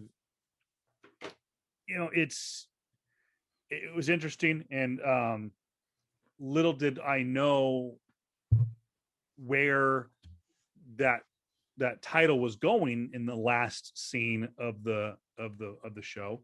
Yeah. Spoiler alert. I guess we should have put spoiler alert at the very beginning of this episode. I mean, but people should know by now. I'll make sure to put it on the bottom, but I think people are gonna see. This I think this kind of goes along the lines of what we saw in like Iron Man 3, where um the whole world is seeing what's going on in this, that it's not just happening and it's breaking news and let's get a report from the ground. This is we're seeing as it happens. Yeah. And I think that's what it's kind of talking about, is like we live in this day and age, just even in the Marvel Cinematic Universe, is that it's happening instantaneous. And the same thing with the Flag Smashers, that they're not as covert, they're not as quiet, so to speak, as you would think. And but yeah, that's kind of a play on it. The show opens up and with the theme too, which was really cool. It opens up with a trip to Wakanda. Of course, we saw at the end of episode 3, we saw Ao arrive to try to get Zemo. We then fast forward to rewind. Episode 4 takes place 6 years prior. It takes place before the blip. Takes place before Infinity War. This is at the conclusion of Civil War. So sometime between Civil War and Infinity War, and we see the kind of undoing of the brainwashing that Bucky had in Hydra, and we see Ao reciting back the Hydra keywords that triggered him. And so we of course hear the faint Winter Soldier theme that we would hear in Winter Soldier, that we heard in Civil War. And you hear the last couple of lines. We see flashbacks to him in the Hydra laboratory. We see him killing just basically kind of Tony's parents. So and then there's that last moment, and he just kind of releases, like, oh my god, it's like someone detoxing and just them finally coming clean. So I thought it was a very poignant scene that we've all wanted to know, like, how did Shuri, how did the Dora Milaje clean up the Winter Soldier. And we got to see it here, though we did not get to see Letitia White reprise her role as Shuri. We did not see any other characters other than Ao in this role. So there's a poignant opening to the show. It's definitely it was an interesting way to show off the very first scene, where to transition from that specific moment onto Bucky's conversation with Ao, and like, yeah, cool, they're here now, right? And Dora Milaje is here, and they're definitely just here for Zemo. Like, why would you release the man who killed our king after all we've done for you, type of thing, right? And so it's definitely I love these threads where it's so easy for us as Marvel fans, or specifically MCU fans who've been on this ride for the last 10, 12 years now, where we can see the threads and they make sense to us. It's tangible. Okay, they're still pissed off because he killed the king. He killed King T'Chaka. He I don't know why he's still alive at this point, or the reason why he's alive, because King T'Challa is like, nah, you're gonna see justice. We're not gonna use blood. We're not gonna take blood with blood, per se. So I will say this, that when at the end of episode 3, when you see Ao arrive and you see her ask for Zemo, and you put yourself in the situation where Zemo, this is why we got Zemo out. He's going to help us try to catch these bad guys. And the second that Ao goes, what did you do? You after all the things we did for you, we got Hydra out of your head, and you released the man who killed our king. That was such a poignant moment where I was just like, oh shit, I forgot about that. Like, I knew it, but like kind of forgot it enough to not think of that way. It's just like, dude, how can you as Bucky be so passively go, yeah, we need to get Zemo. And yeah, he did struggle with it a Yeah. little bit. It's definitely I think one of the main themes for me here is that, and specifically in the show, is that there's no good guys or bad guys. It's just people with selfish, I can't say ambitions, but there were just people with selfish intent, right? Yeah, This right here, you can't, Bucky getting Zemo out, right, was just nothing but selfishness, honestly. But then it's grounded in the fact that, all right, there's more people like him out there, and they have no clue they have no clue what they're doing in the sense of like with the power they have, right? Understandably, so you can knock it up, but like, okay, that's one point in the, oh, it's logical, right? But him getting Zemo out is just still very much in that sense of like, okay, it was for your own interest. It's selfish. yeah, Statistically, specifically, if you couple the fact that, yeah, you've had Melage, and you've had, the city of Wakanda, the kingdom of Wakanda, and you've had their king kind of like say like, hey, we're gonna do right by you, and then you go and kind of not just spit, no, yeah, spit in their face, but like tell yeah, them like, hey, okay, no, he's a means to an end, right? I know what you've done for me, all that stuff, but like, it's still very much, this is kind of, you should at least ran this by them type of thing, right? You would think the amount of time you spent there, the amount of relationships you spent, specifically, it sounds like he was really close to Io, right? yeah, Yeah. And that somewhere in there was at least a level of like understanding, like, okay, you know, we're at least this close, right? You would think. And then just to kind of just, to not have him drop her a line, say, hey, just run this by you. I'm taking out the man who killed your king from jail. And this is the reason why. There's more of me out there. Type of thing, right? You at least think that he would have that type of understanding. But but of course, in the context of the story, Bucky's not going to do that because, one, he's still pissed off that the shield is with somebody else unworthy, that he thinks is unworthy, and two, there's more of him, right? And the only reason to get past that is to see the person who knows more of the serum, or at least of Hydra, that knows where that comes from. And so it's a very interesting web they've woven in this MCU platform, where we're easy to pick up on certain things. And yeah, man, it's just the scenes in this show, and rather than just having a full breakdown, just more so like, what were some incredibly pivotal scenes for you? um the I think that opening scene obviously set the Mhm. tone for possibly Mhm. more to come. Yeah. How is Wakanda going to handle this? Are they going to, obviously we saw them come in? That's another scene too. Is we saw the Dora Milaje show up and fight uh, both Falcon and Bucky, as well as John Walker Yeah. and Battlestar. Uh, that was a poignant moment, but I think the other poignant moment was where we saw Sam and Carly later in this Oh yeah. episode Yeah. have their kind of heart to heart, where Sam says, "I'm on your side. I agree with you, but Yeah. what the way you're doing it's exactly what you and I've been saying for 2 weeks. The way you're doing it is wrong. You know, um, I will, and there was to me, Yeah. um, I will say this, and maybe Disney was trying to say something because they've been a little, again, not to use the buzzword too much. They've been a little woke, but Okay. subtly in this show, very subtly.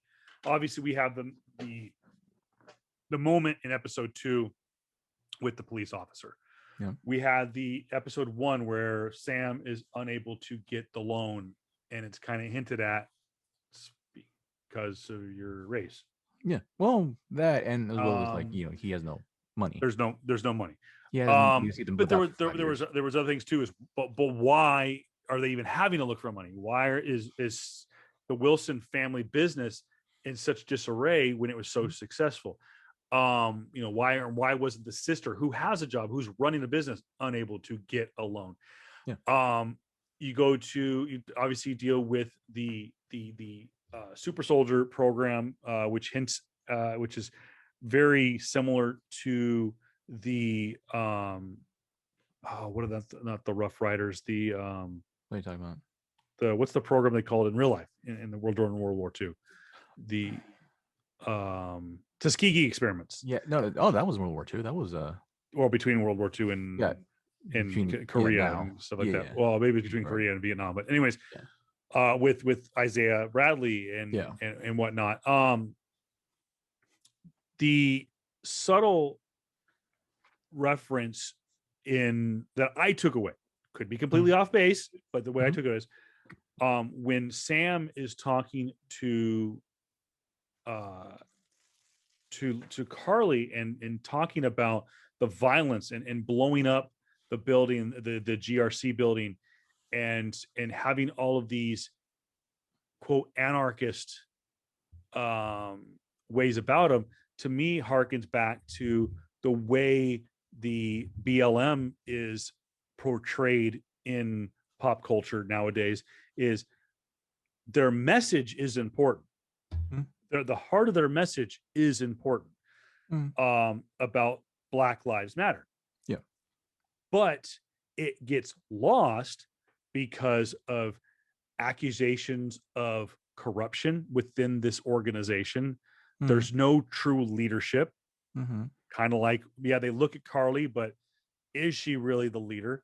And the biggest thing is there is a twinge, a slight twinge of anarchy in both the Flag Smashers and going, and I'm not trying to compare the Flag Smashers, so to speak, to BLM, just the situations of, and I think what Sam was trying to explain, like you could have a point, you could have a valid point, you could have a damn good valid point, but you ruin it the second you enact violence. Yeah. And that's where Sam was trying to explain to Carly about that. And then of course, who comes barging through the door? Freaking dumbass over here, and ruins where sometimes, hey, I'm all for military, I support our military, but it's all about trying to hash it out, trying to work things out diplomatically. And what Sam and Carly had almost accomplished was a diplomatic solution. And it was just bombed out. So that was probably the most pivotal scene in the series to point. It was definitely just that small little interaction that Carly had with Sam really caused her to have some massive self-reflection, right? Oh, because, yeah. One of the biggest things with me, man, is that definitely, like,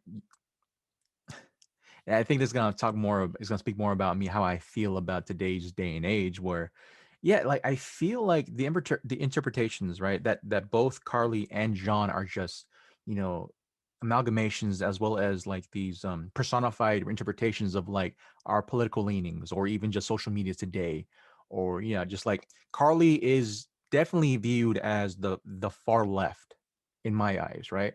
Definitely views the far left, right? To the point where, like, she is absolved for anything because she needs to get the job done, quote unquote, per se, right? Like definitely she reminds me of the portrayal of online activists, right? Where whatever, however you feel about, whatever, it's for just cause. Some people are getting repressed, and so oppression is horrible, and so we have to combat against it, even if it means violence, type of thing, right? And so that is represented easily in Carly. And how I feel John is definitely like the right, in the sense of like or the I guess the red in this case, and the far, I can't say far right, but like his ideologies per se, right? His ideology, he's a perfect analogy of like who he wants to be, but he's not. Where like the analogy is that, for me and for how I view it, the right really wants to be represented by Steve Rogers, Captain America. He epitomizes all the good, the good and great aspects of how we all as Americans should feel like and be like, right? Stand up to the right, stand up, to fight against the evil and injustice anywhere. Stand up for the poor and those who can't help themselves, and do all, and just be a good character, have good character, and be a good person, right? While John Walker is more so just a kind of a shallow version of that. He's more so in terms of like, he is definitely the homegrown boy. He's definitely the either the Midwest or the Southern, homegrown boy who was that, quarterback doing quarterback, and went to the military because of that. It was not just expected of him, but that's how he viewed his life, because he's so much for America. But that gets trudged in the fact that like he is his viewing of America, or of is basically of America, is so narrow because of where he grew up in. Same thing Yeah. with the left. Same thing with Carly, right? Her views are very narrow because of where she grew up in. And you have Sam, who's legit middle of all of that, right? Sam is, he is that war veteran who has fought in wars, who has literally fought against a fucking Goliath that blipped, half of existence out of existence, basically. And he's also, he's African American. He grew up in America. His reality was this. He wanted to know about a black super soldier. He wanted to know about these things. His interactions with police. It's like some people call that woke, other people call that as reality. Like, Yeah. like he's very much that middle line of like, okay, then. I love that fact. I love the quote, that little interaction he had with Carly, of how saying, well, like, okay, well, but what about the people you killed? What about those guys, in the building that you set a flame on? She goes, no, those are roadblocks. He goes, oh, they're roadblocks. And she goes, no, don't do that. Don't do that. You made me feel like you make me look like that. I didn't care for them people. Well, did you? Did you? Like, honestly, that was a legit question. Did you? Like, people tend to forget that Carly just killed 3 people. She left them to burn in a building. One of those guys was on the job for less than a week and had 2 kids. And I feel like she's a great representation of how we view online activism, where people are so enamored of destroying someone's life because of how they're against their views, that it does not matter who you are, who you were, or how important you are to other people, right? As long as they're right. And Yeah. I guess the same thing can be said about the people on the right side, on the right, right? It's just more so she is definitely the interpretation of how we view young activism today in America, or just all around. Because like people, you have young kids, easily flock to her. Oh no, Carly, she's definitely in the right. She's against tyranny. She's against the corporations. Like, okay, then let's break it down. Honestly, let's break it down. Who is she against? Who is Carly Morgenthau against? She. GRC, right? GRC. Yeah, the GRC. But why? Okay, so why is she against the GRC? So from what we understand is that they haven't followed through on a lot of the programs. We learned that in this episode that they promised school Certain supplies things. and stuff, like certain Okay. things, and it didn't come through. Okay. I will. But okay, but let me try and finish the point, right? Her main so because the blip happened, right? Yeah. And people got re-blipped. She is now the refugees, they call them, right? They're not refugees. They live there. What happened was her ideology basically revolves around the fact that people came back and the houses they lived in aren't theirs anymore.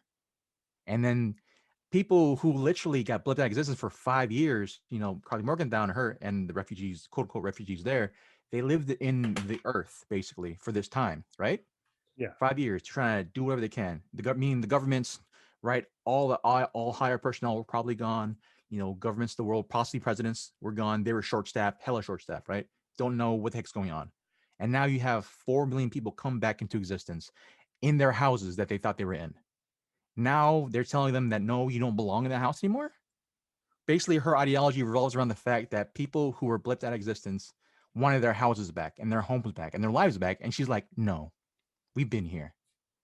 Really? To people that blipped out of existence, it was literally less than a second. We saw that with Monica Rambeau, of her literally falling asleep through it. She fell asleep through her mother's cancer operation, and 5 years passed. Like that's the thing that people aren't realizing. Carly's Morgenthau's whole thing was the fact that, only the governments care about the 4 billion people that came back. Yeah, it's 4 billion freaking people. What do you expect? But again, she's a child. She's a kid. She's probably somewhere in her like early 20s, late teens. So she's not thinking about that.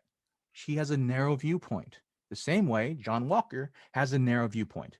And that shows often how he carries himself, right? Because he thinks he's America. He's Captain America. So of course he thinks he has the big dick and just fucking walk around everywhere, carrying himself like an American.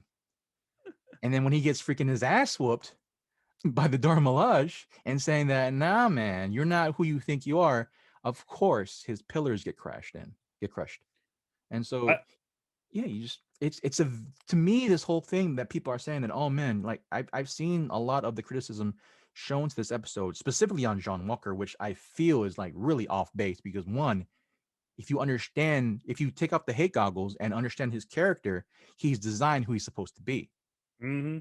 Like we have yet to break down, like we have yet to break down who John Walker, the character, and what he represents to the MCU, what he's supposed to be as, right? Like, did y'all forget that when Sam Wilson was actually Captain America, right? Was it 6, 7, 8 years ago now? Yeah, That people had the exact same animosity to John Walker that they do with Sam Wilson. Like, did y'all not catch that? exactly. So exactly, like, that's just my thing, man. It's like what they're doing right now with this, right, and how it shows parallels and just to our thinking and how we can how easily symbols have been one perpetuated as well as just really been shown importance to a show that honestly was just about, to me, I thought was just about, a buddy cop drama.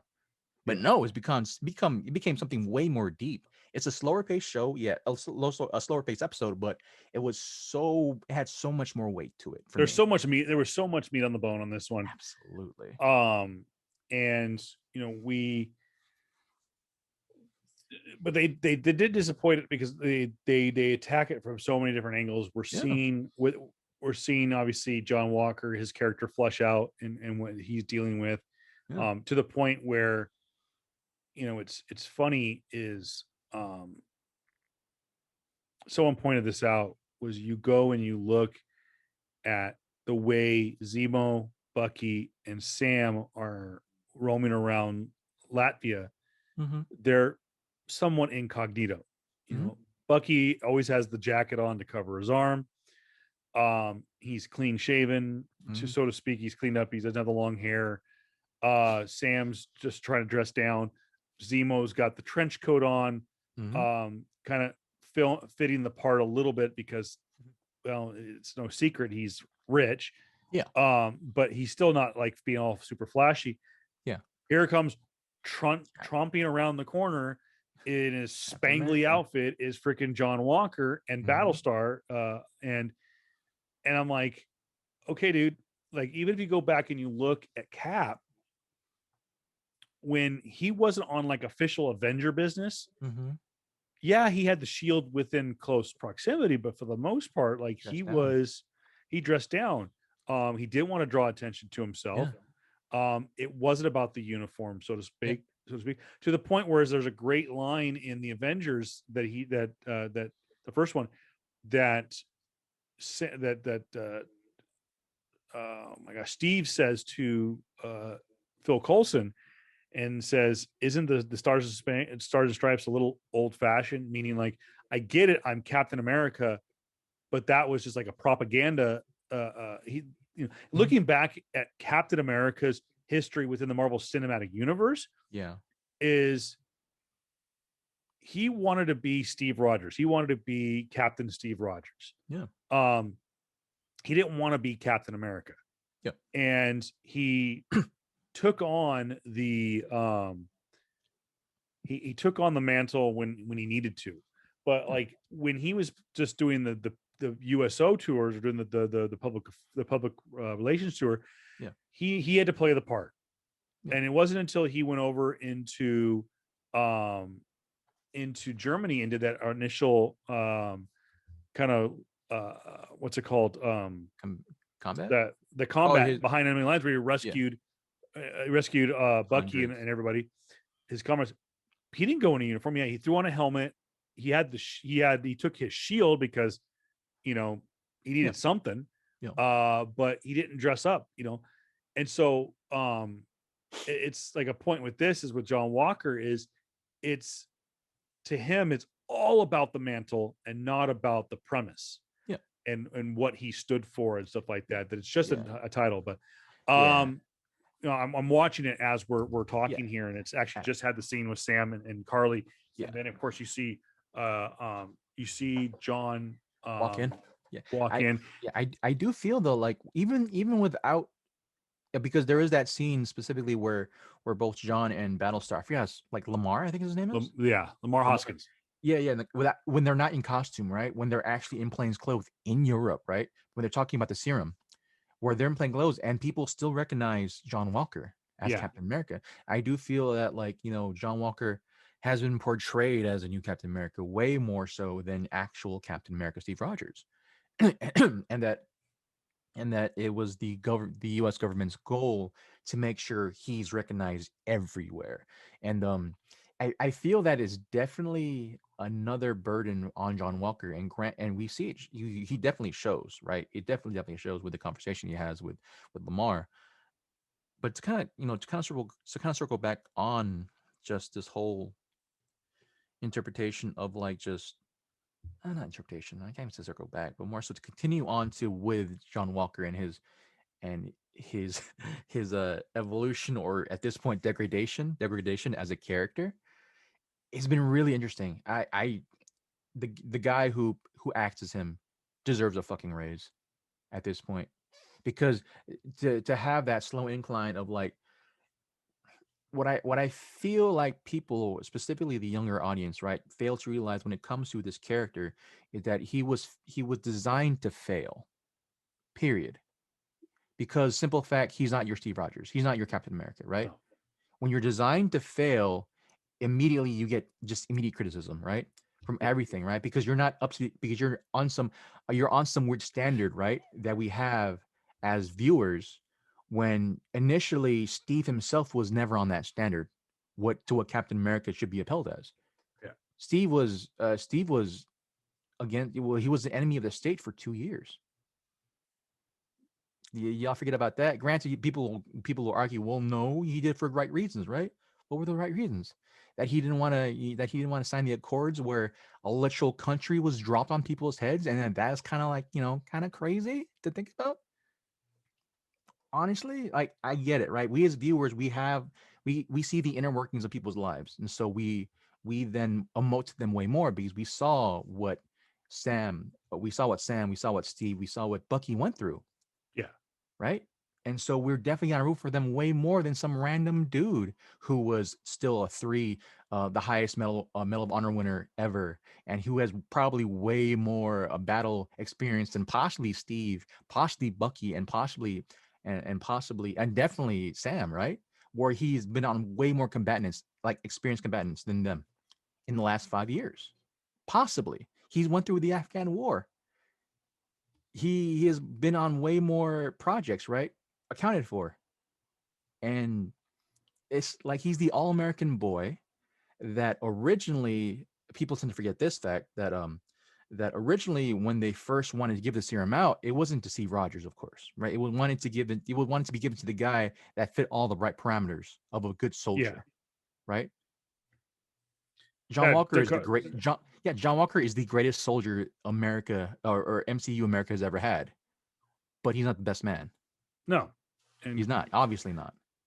And Dr. Erskine said that, and he goes, it's not about, it accentuates what he is. Yeah. It doesn't just give you physical abilities, it amplifies everything that you are.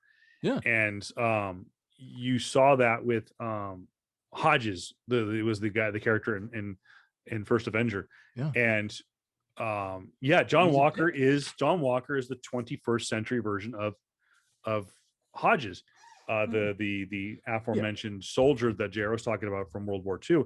Yeah. So we see that fallout. We see in the fallout of the Sam Wilson, Carly Morgenthau conversation. Of course, John Walker comes barging in, screws up the meeting. There's a fight. We do see Carly Morgenthau get shot by Zemo.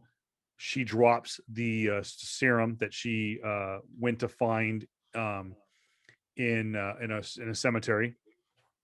And it's funny, was there is a moment where one of the other Flag Smashers talks about being a fan of Steve Rogers and what he stood for, stuff like Yep. that.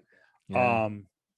That By was a the way, crazy too, scene. I'm at the scene now with the Dor Milaje coming in to grab Zemo, Yeah. which is a great scene. Our good friend Kanisha from Cathedral City is actually in Falcon the Winter Soldier. She is in Yeah. that scene, so She's freaking good for awesome, dude. her. She's great, She's freaking awesome, bro. and I hope to run into her on the con circuit Yeah. later Yeah. this year or Yeah. early next year. By the way, side note: WonderCon 2022 back on schedule. You Tickets know will who's go on going to sale. it? You know your favorite podcast is going to it here, This boys and guy, girls. heck yeah. Heck yeah. JR introduced me to WonderCon. I knew of it. I knew that it was basically San Diego Junior. Mhm. But I remember you and Candace really Yeah, kind man. of twisted our arm to go, and we Twisted. really had a good time. And it was 2019, I think it Freaking was. yeah. But nonetheless, So good. yeah, looking forward So to good.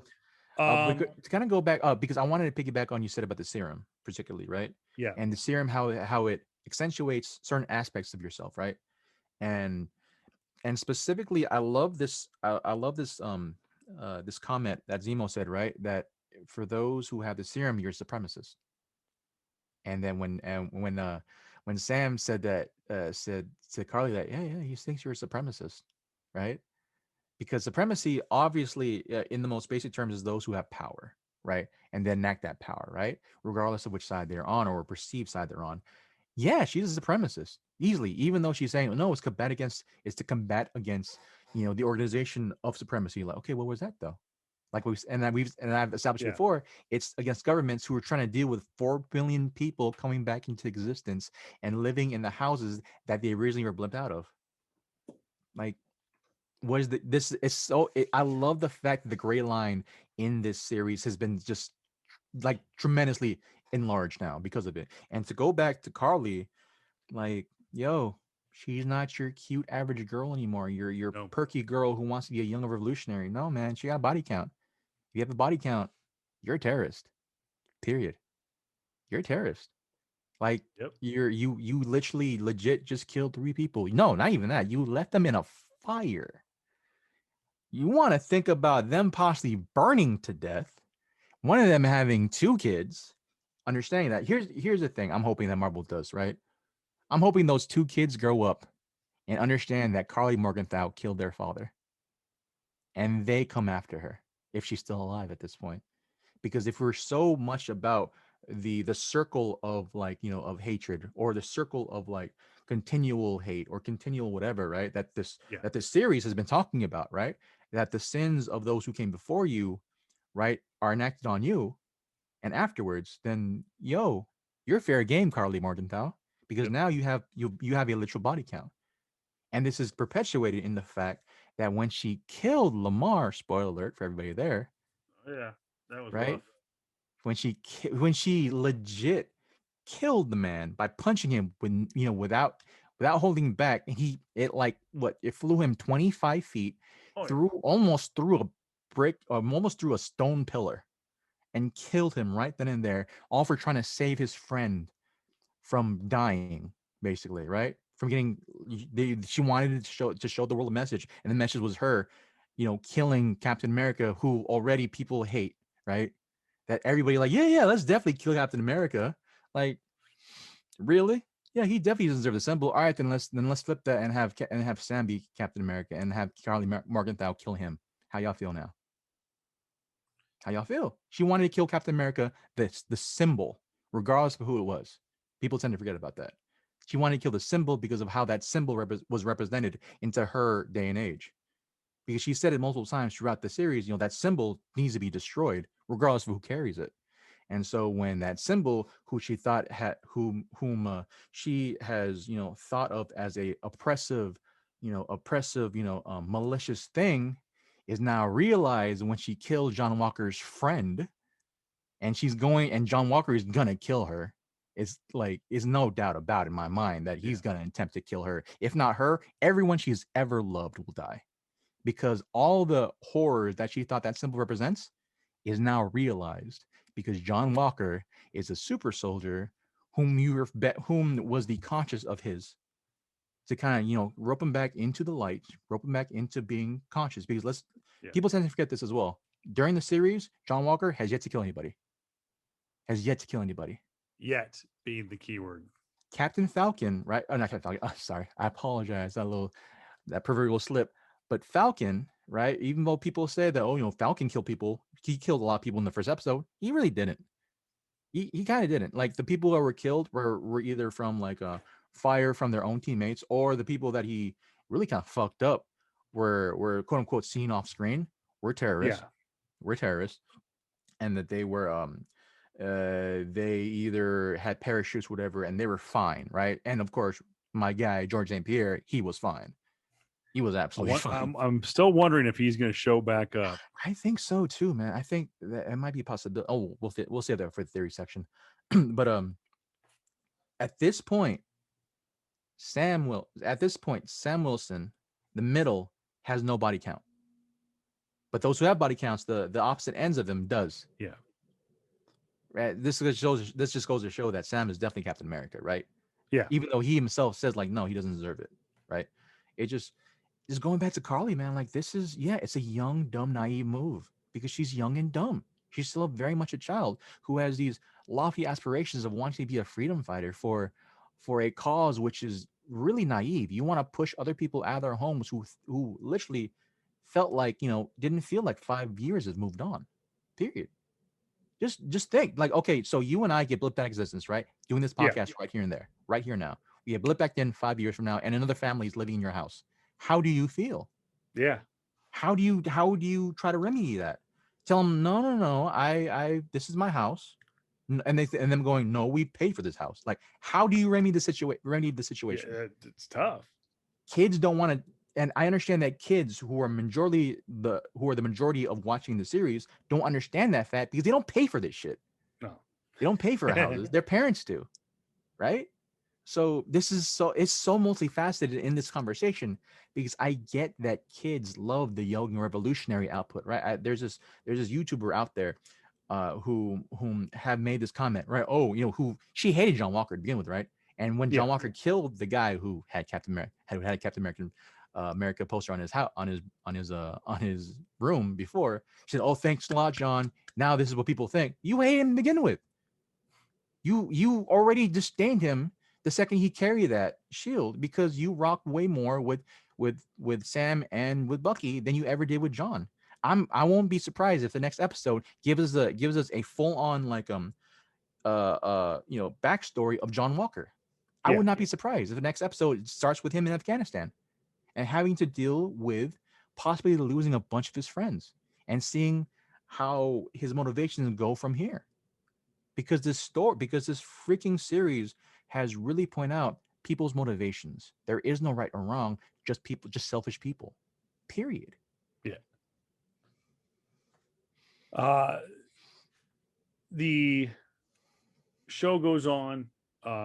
We see after the Dora Milaje, we see that Zemo escaped. Yeah. We see Carly contacts Sam's sister. God. Oh, I totally freaking forgot about this part. You just crossed the line there.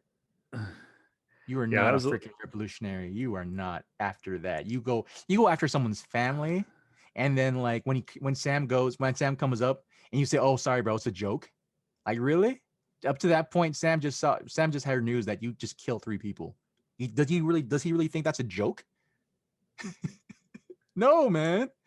You went after someone's family. You legit called them from wherever the hell you were overseas to make a dumbass threat to her and her kids. No, you are not a revolutionary anymore. You're a freaking full-blown terrorist in my eyes. You're a terrorist. The second that family is on the table for you to attack, nah, man. That's it. You definitely lost me. You definitely lost me. Now there is a moment in this, and it's leading up to this final bit of scene where it is we do see a moment where John Walker picks up the one vial left of the super soldier serum, and then he's in there. They break into this building trying to find the flag smashers, and he's a little bit more overzealous. He's got a little twinge to his game. Yeah. And obviously they're trying to track down. We see Lamar Hoskins, aka Battlestar, has been ambushed and he's dragged off by the Flag Smashers. So it's we don't know if he's taken it already or if this is what inspires him to take it, but there is increasingly something off about John, Oh and yeah. it's assumed that he has Unhinged. taken Yeah. the super soldier serum. Yeah. There was a moment earlier in the episode where he talks about, if given the opportunity, would you take it? Both Lamar Hoskins and John Walker both say that they would take it. Absolutely. But again, John Walker's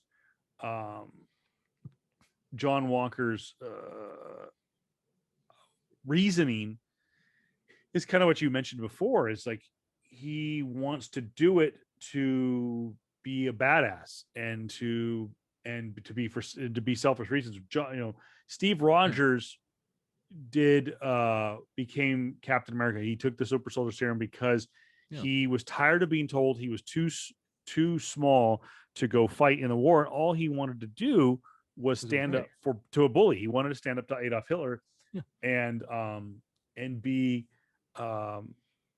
he didn't necessarily want to be a hero. He just wanted to stand up to bullies because he'd been bullied his entire life. Whereas John Walker is the bully. Yeah. And now you have a bully who is a super soldier. Yeah. It's the paramount. I feel like the paramount decision that happened was when he got his ass whooped by the Dormelage. And when he said the lines, they're not even super soldiers. Like, yeah, homie, they got way more training than you did. Way more training. And like it's interesting to see this aspect where like he's in a lot more like martial arts type of form, like combat, rather than your usual military combat where you have a rifle with you, where you don't have a team with you. You just have maybe your best friend, who was Lamar, and you're fighting off against super soldiers. You're fighting against people way above your pay grade. If you are, a quote unquote, just military grunt, which he was probably the best at. But like, against the Dermalage, who has fought super soldiers before, the one in being Killmonger. Nah, dude. So it makes sense. Like I said before, man, like the pillars of his strengths was one, his country, two, his self-serving attitude of being, the best badass, right? And three, his self-servicing, being Captain America. All those were taken away from him because one, when Sam, you told them like the only reason your Cap, I forgot like when they first came in, what they talked about, right? Like the only thing something about him shutting his mouth or some shit like that, right? Yeah. And like you just because you have the shield doesn't mean you're deserving of it or something similar to that, right? And like he got all his pillars of his strength broken down in one episode, or leading up to one episode, right? And he definitely went to that point because one, ultimately we see that he just wants to be recognized, right? We just see a guy who has terrible PTSD, right? Terrible PTSD, and he has yet to realize that. And two, the people that could help him out, generally help him out, being Bucky and Sam, doesn't want to help him out because he has a shield that they both think he doesn't deserve of. So they're biased towards that reasoning. And three, his best friend just died. like I understand his motivations way more than I understand Bucky's now at this point, or even Sam's. Like, okay, then you were given the shield. What are you guys gonna do now? What are you guys gonna do? This was because of you, legit. This was because of you two. Him leading up every action to Sam, not to Sam, but to Johnny taking a serum came from your indecision. Period, man. Granted, your decisions were thought of as very altruistic, but ultimately this is where it led up to. The show starts to wind down here. It's Carly, you're so screwed, Carly. It's you're just a kid. You're just a kid with no type of freaking formal training. You're about to get destroyed. We see now here that it's a far gone conclusion that John Walker has taken the super soldier serum. Yeah. He snaps, obviously seeing his best friend, his cohort in the military, his partner, is dead, or presumed dead. He's dead. He's dead. And he snaps. He chases down this flag smasher, and there's a moment where he lifts the shield over his head, much like the scene in Civil War where Cap lifts the shield above Tony Stark's head, and people are like, "Oh my god! Like, is Steve gonna snap? Does he find?" And mind you, in the comic books, Steve Rogers does snap multiple times. Multiple times. Some will say because of the effects of the super soldier serum and whatnot. But so people thought that Steve Rogers was going to snap in Civil War, and was going to damage Tony Stark seriously. But he ended up just damaging his shield or his suit, and hit him right in the arc reactor. To basically kill his suit. So there's the scene with John Walker at the end of this episode, and he does this thing, and he picks the shield up over his head, but the fury and the rage in his eyes is this is not going to end well. And in kind of off camera, you see the blood splatter, and that this went bad. And now the foreshadowing, we told you, the whole world is watching. And as the scene plays out, as John Walker beats to death this flag smasher and decapitates him, you turn around and there is dozens of people with cameras out filming this happen. So, and then of course the most iconic and kind of mind-numbing scene is the one that sits behind me, and that is blood on the shield. The blood on the shield, which was just like, oh, that went to a whole new level. And John Walker then takes a moment and looks around, almost to go like, oh shit, what did I do? But you actually see him go like, it's more like, come on, motherfuckers, come after me. I'm ready. And that's how it ends.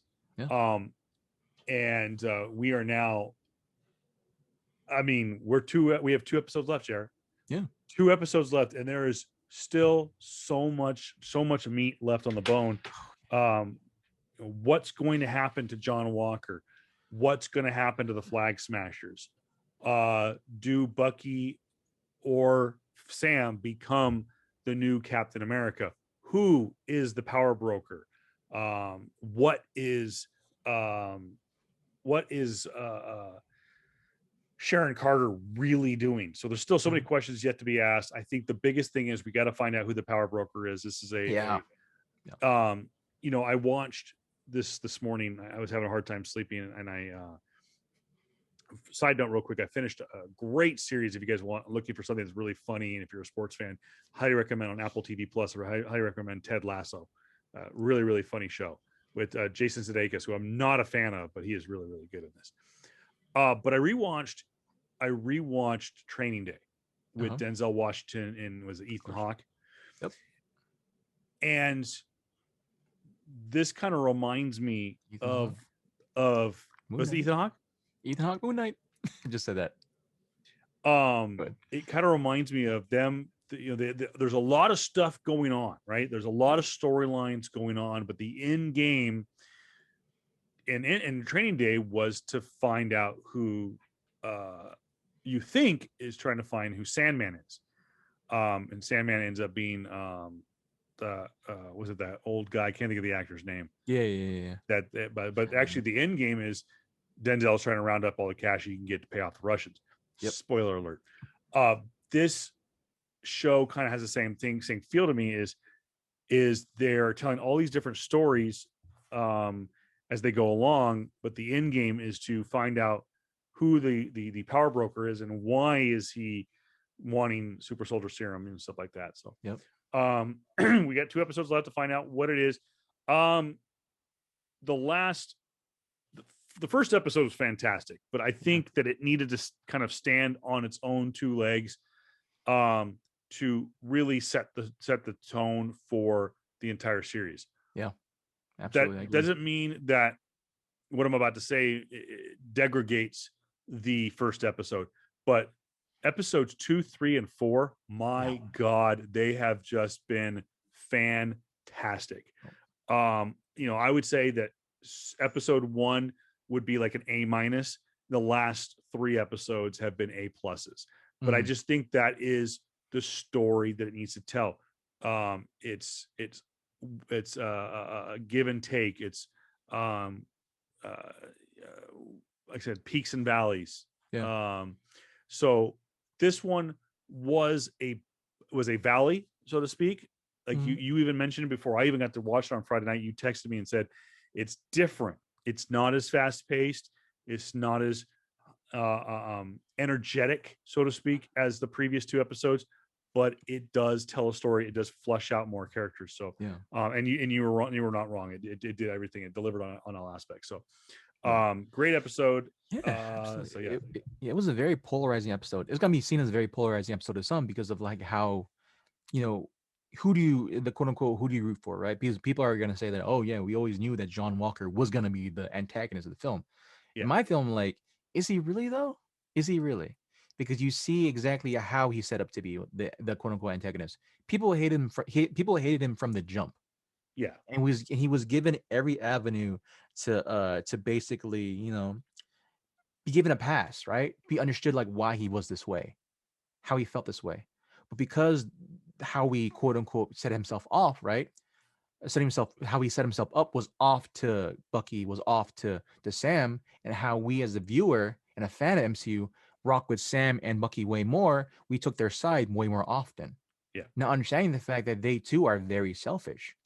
And of course the younger fans are gonna be coming in and say, well, oh no, I'm gonna rock with Carly Morgan now because they see her themselves as her. They want to be seen as like young up and comers, revolutionaries, wanting to fight for a cause, wanting to mean something, right, and wanting to fight for and be justified in that sense, right? yeah, Forgetting the fact that she made some dumbass decisions, has killed people, and her reasoning was basically a childish reason. Period. That's the reason why revolutionaries die young because they're naive. yeah, They're incredibly naive. And don't get me wrong, I I'm definitely in Sam's I'm definitely, in Sam's way of thinking in the sense of like I get your cause, I get your plight, but the way you're going about it is totally wrong. Why? Because you're gonna either one, you're going to do something, very discrediting, just doing something that will discredit your cause, or two, affirm the biases of those you fight against, right? Meaning John Walker. All the things like you said, like I've said, all the things that she thinks of when she thinks of the Shield, a puppet, a puppet for a corporation organization, meaning for it's tyranny, it's all this form of oppression. Well, guess what? You kill his best friend. yeah, Yeah, it definitely is that now. And not only that, but you've definitely incited you've definitely proven or justified every single one of Johnny Walker's John Walker's biases now too. He came in this thing understanding that you are a terrorist group that fought against the GRC, the same group that he's with, that's trying to accommodate for the 4 billion people that came back into existence. You have stolen goods and stolen food and stolen medicine, right? Honorable traits, but you've given them to other people. Probably for those, you give them to other people, you give in to these causes, right? You're seen as the Robin Hood, right? But yeah, then you kill people. And not only that now, but like I said before, you're not really trained. You just have super soldier powers, or you have super serum powers. You have a super strength and super speed. But now you've given that, now the same thing is given to the man who is probably the most decorated soldier of all time, who has training, yeah, who can hunt and kill, who was probably the very thing that Bucky was scared of when he found out in Civil War that there are more people like him specifically. Now he has that in John Walker, where he is definitely unhinged. Definitely like don't I'm not rooting for John Walker at all. no, I need to be straight about that. Absolutely not. He's a freaking he comes off as an American. He Hey, definitely comes off as American, very hoity-toity, very I fucking own the room type of thing, right? American, not just white American, American, right? Because I see and just to say I'm Asian American, and I've seen that in all races here in America, where you go into a room and you think you fucking own the place, right? It's not indicative of just one race. I need to say that out loud. And yes, my race has done it as well. But you come off as to me, it feels like very much an American trait. So definitely comes off as a very self-righteous American. Still, though, you just justified every single one of his biases by killing his best friend in front of him for trying to save his own life. And now he's probably gonna kill every single person. That Asian dude that was there, he's probably gonna get killed off too. And it's gonna be freaking oh, horrible to look at. there goes JR's one guy in Madripoor. He's gonna die horribly, probably, just from looking at it, man. Like it's gonna be justified. It's gonna be justified. Like, Well, yeah, we will yeah. leave you with that our review and kind of rundown of Mm. Falcon the Winter Soldier episode number 4. Oh, but quick question. Quick question. Go What do ahead, you think? sir. What do you think next episode is gonna be? I think that we are going to see almost kind of like the trial of Captain America. I think we're going to see John Walker brought to justice by the government.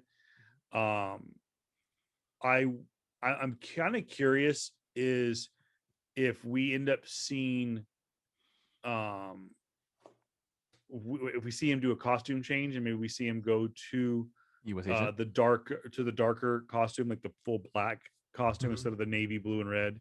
Yeah. Um, Interesting. but I think that the next episode is definitely going to be dealing with his fallout of murdering someone in cold blood on YouTube, basically. And I think that's going to happen. But I have reason to believe that we're also going to find out who the power broker is. Oh yeah, I hope so too. Now, I did put on our Instagram page. You can go over to Instagram at PS Comics I Love You, where you can let us know in the comments who you think the power broker is. Is the power broker Baron Zemo? There are some people that have written theories about that. Is it Agent Carter?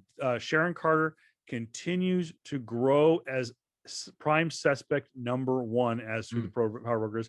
There are some who say that is Thunderbolt Ross is the power broker.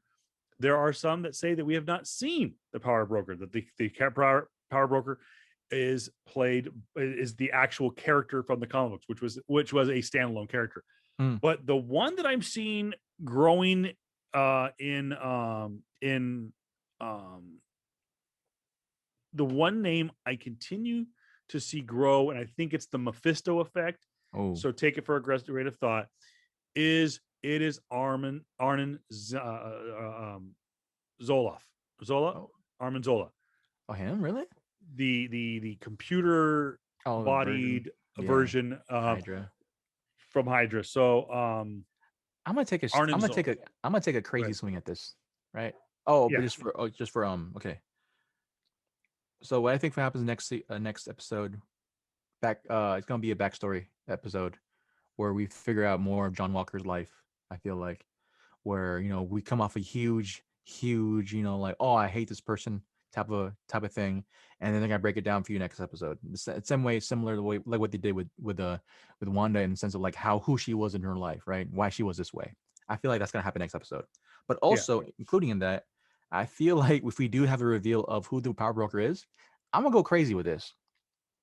I think it might be Loki.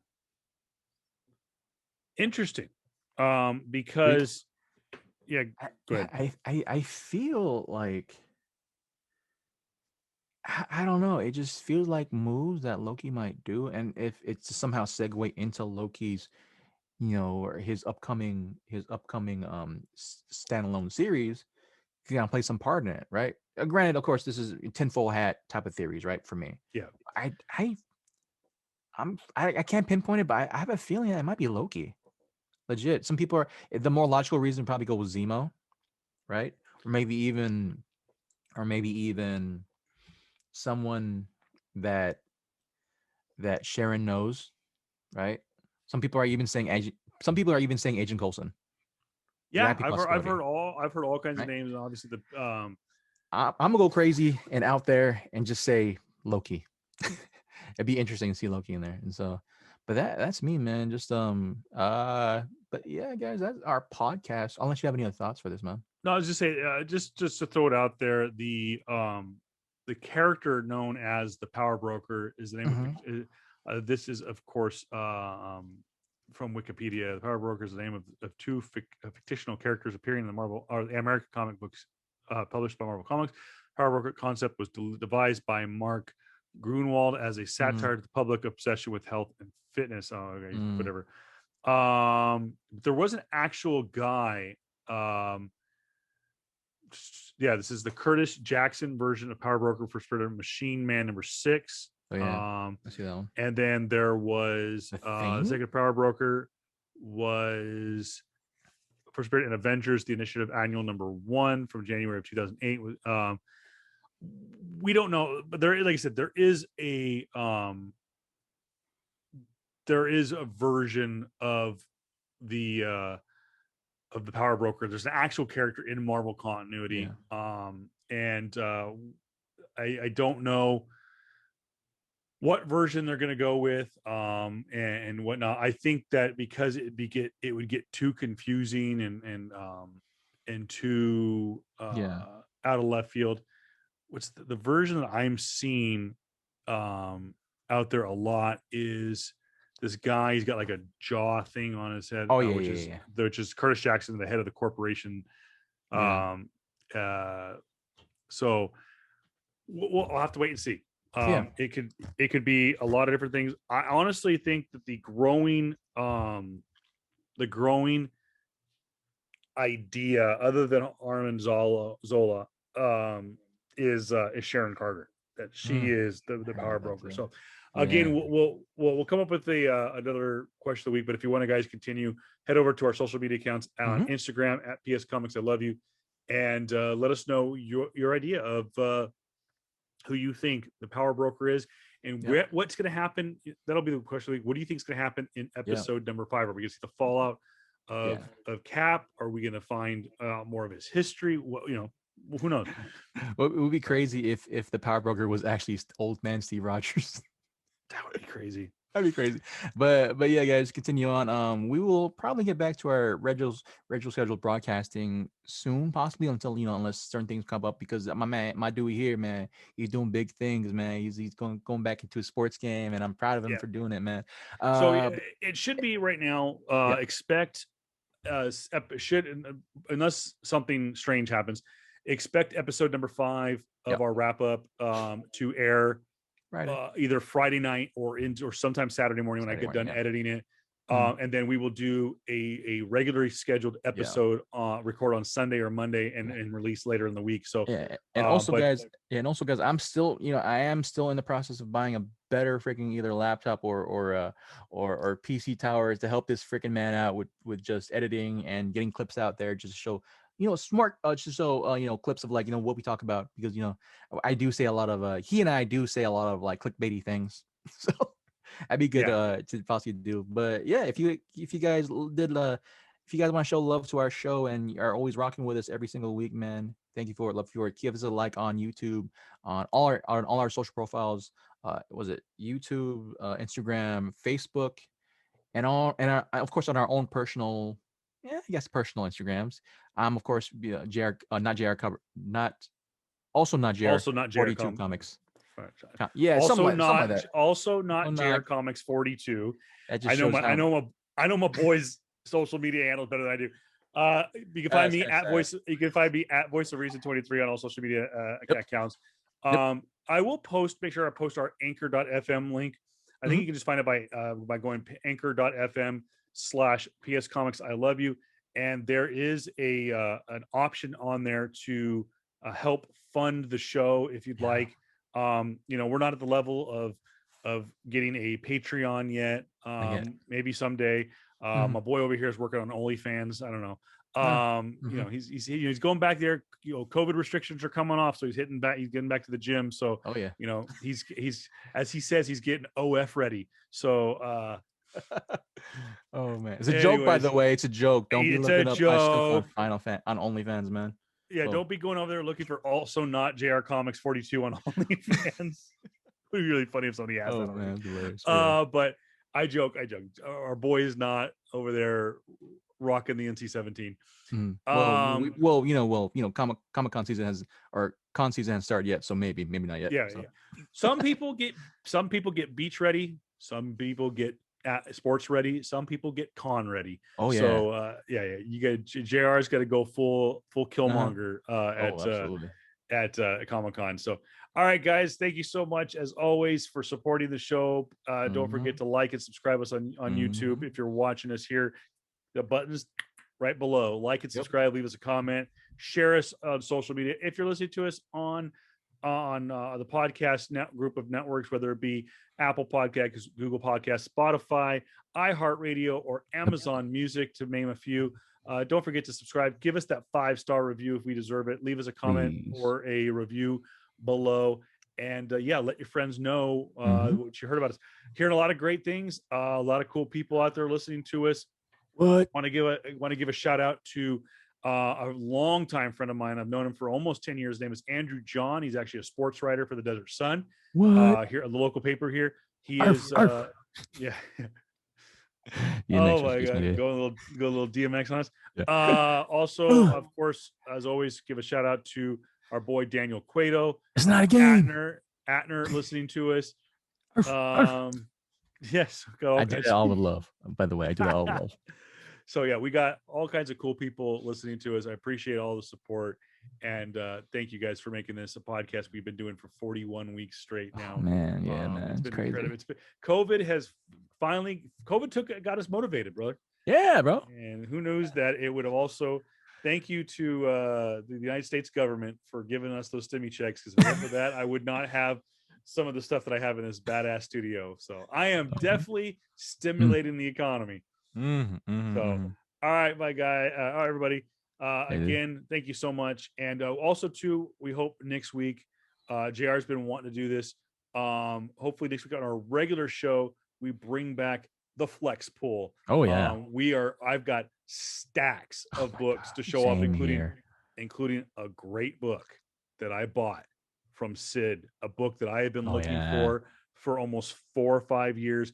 It's an iconic cover. It's a bookend of a great series, something we almost saw in Iron Man 3, but did not get. So and hey, wait, let me do it. And that book is something you need to be tuned into next week. Heck yeah, dude. Yeah, I will not post it on social media, though I am.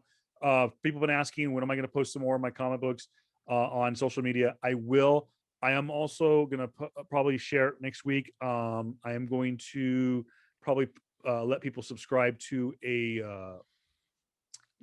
so that you don't, I know there's a lot of things to subscribe to, but an iCloud album where I have all my comics from when I first started collecting back. I've restarted to collect back in 2016. So I might offer that up to some people. So, all right, guys. Once again, wrapping things up. PS Comics I Love You on Facebook, Facebook, Instagram, and Twitter. PS Comics I Love You at gmail.com. If you got any suggestions for the show. He is Jared Cabacungan. I am Kevin Pillow. Guys, be nice to one another out there. Yes. Okay. And as they always say, peace. All right, man. That's cool.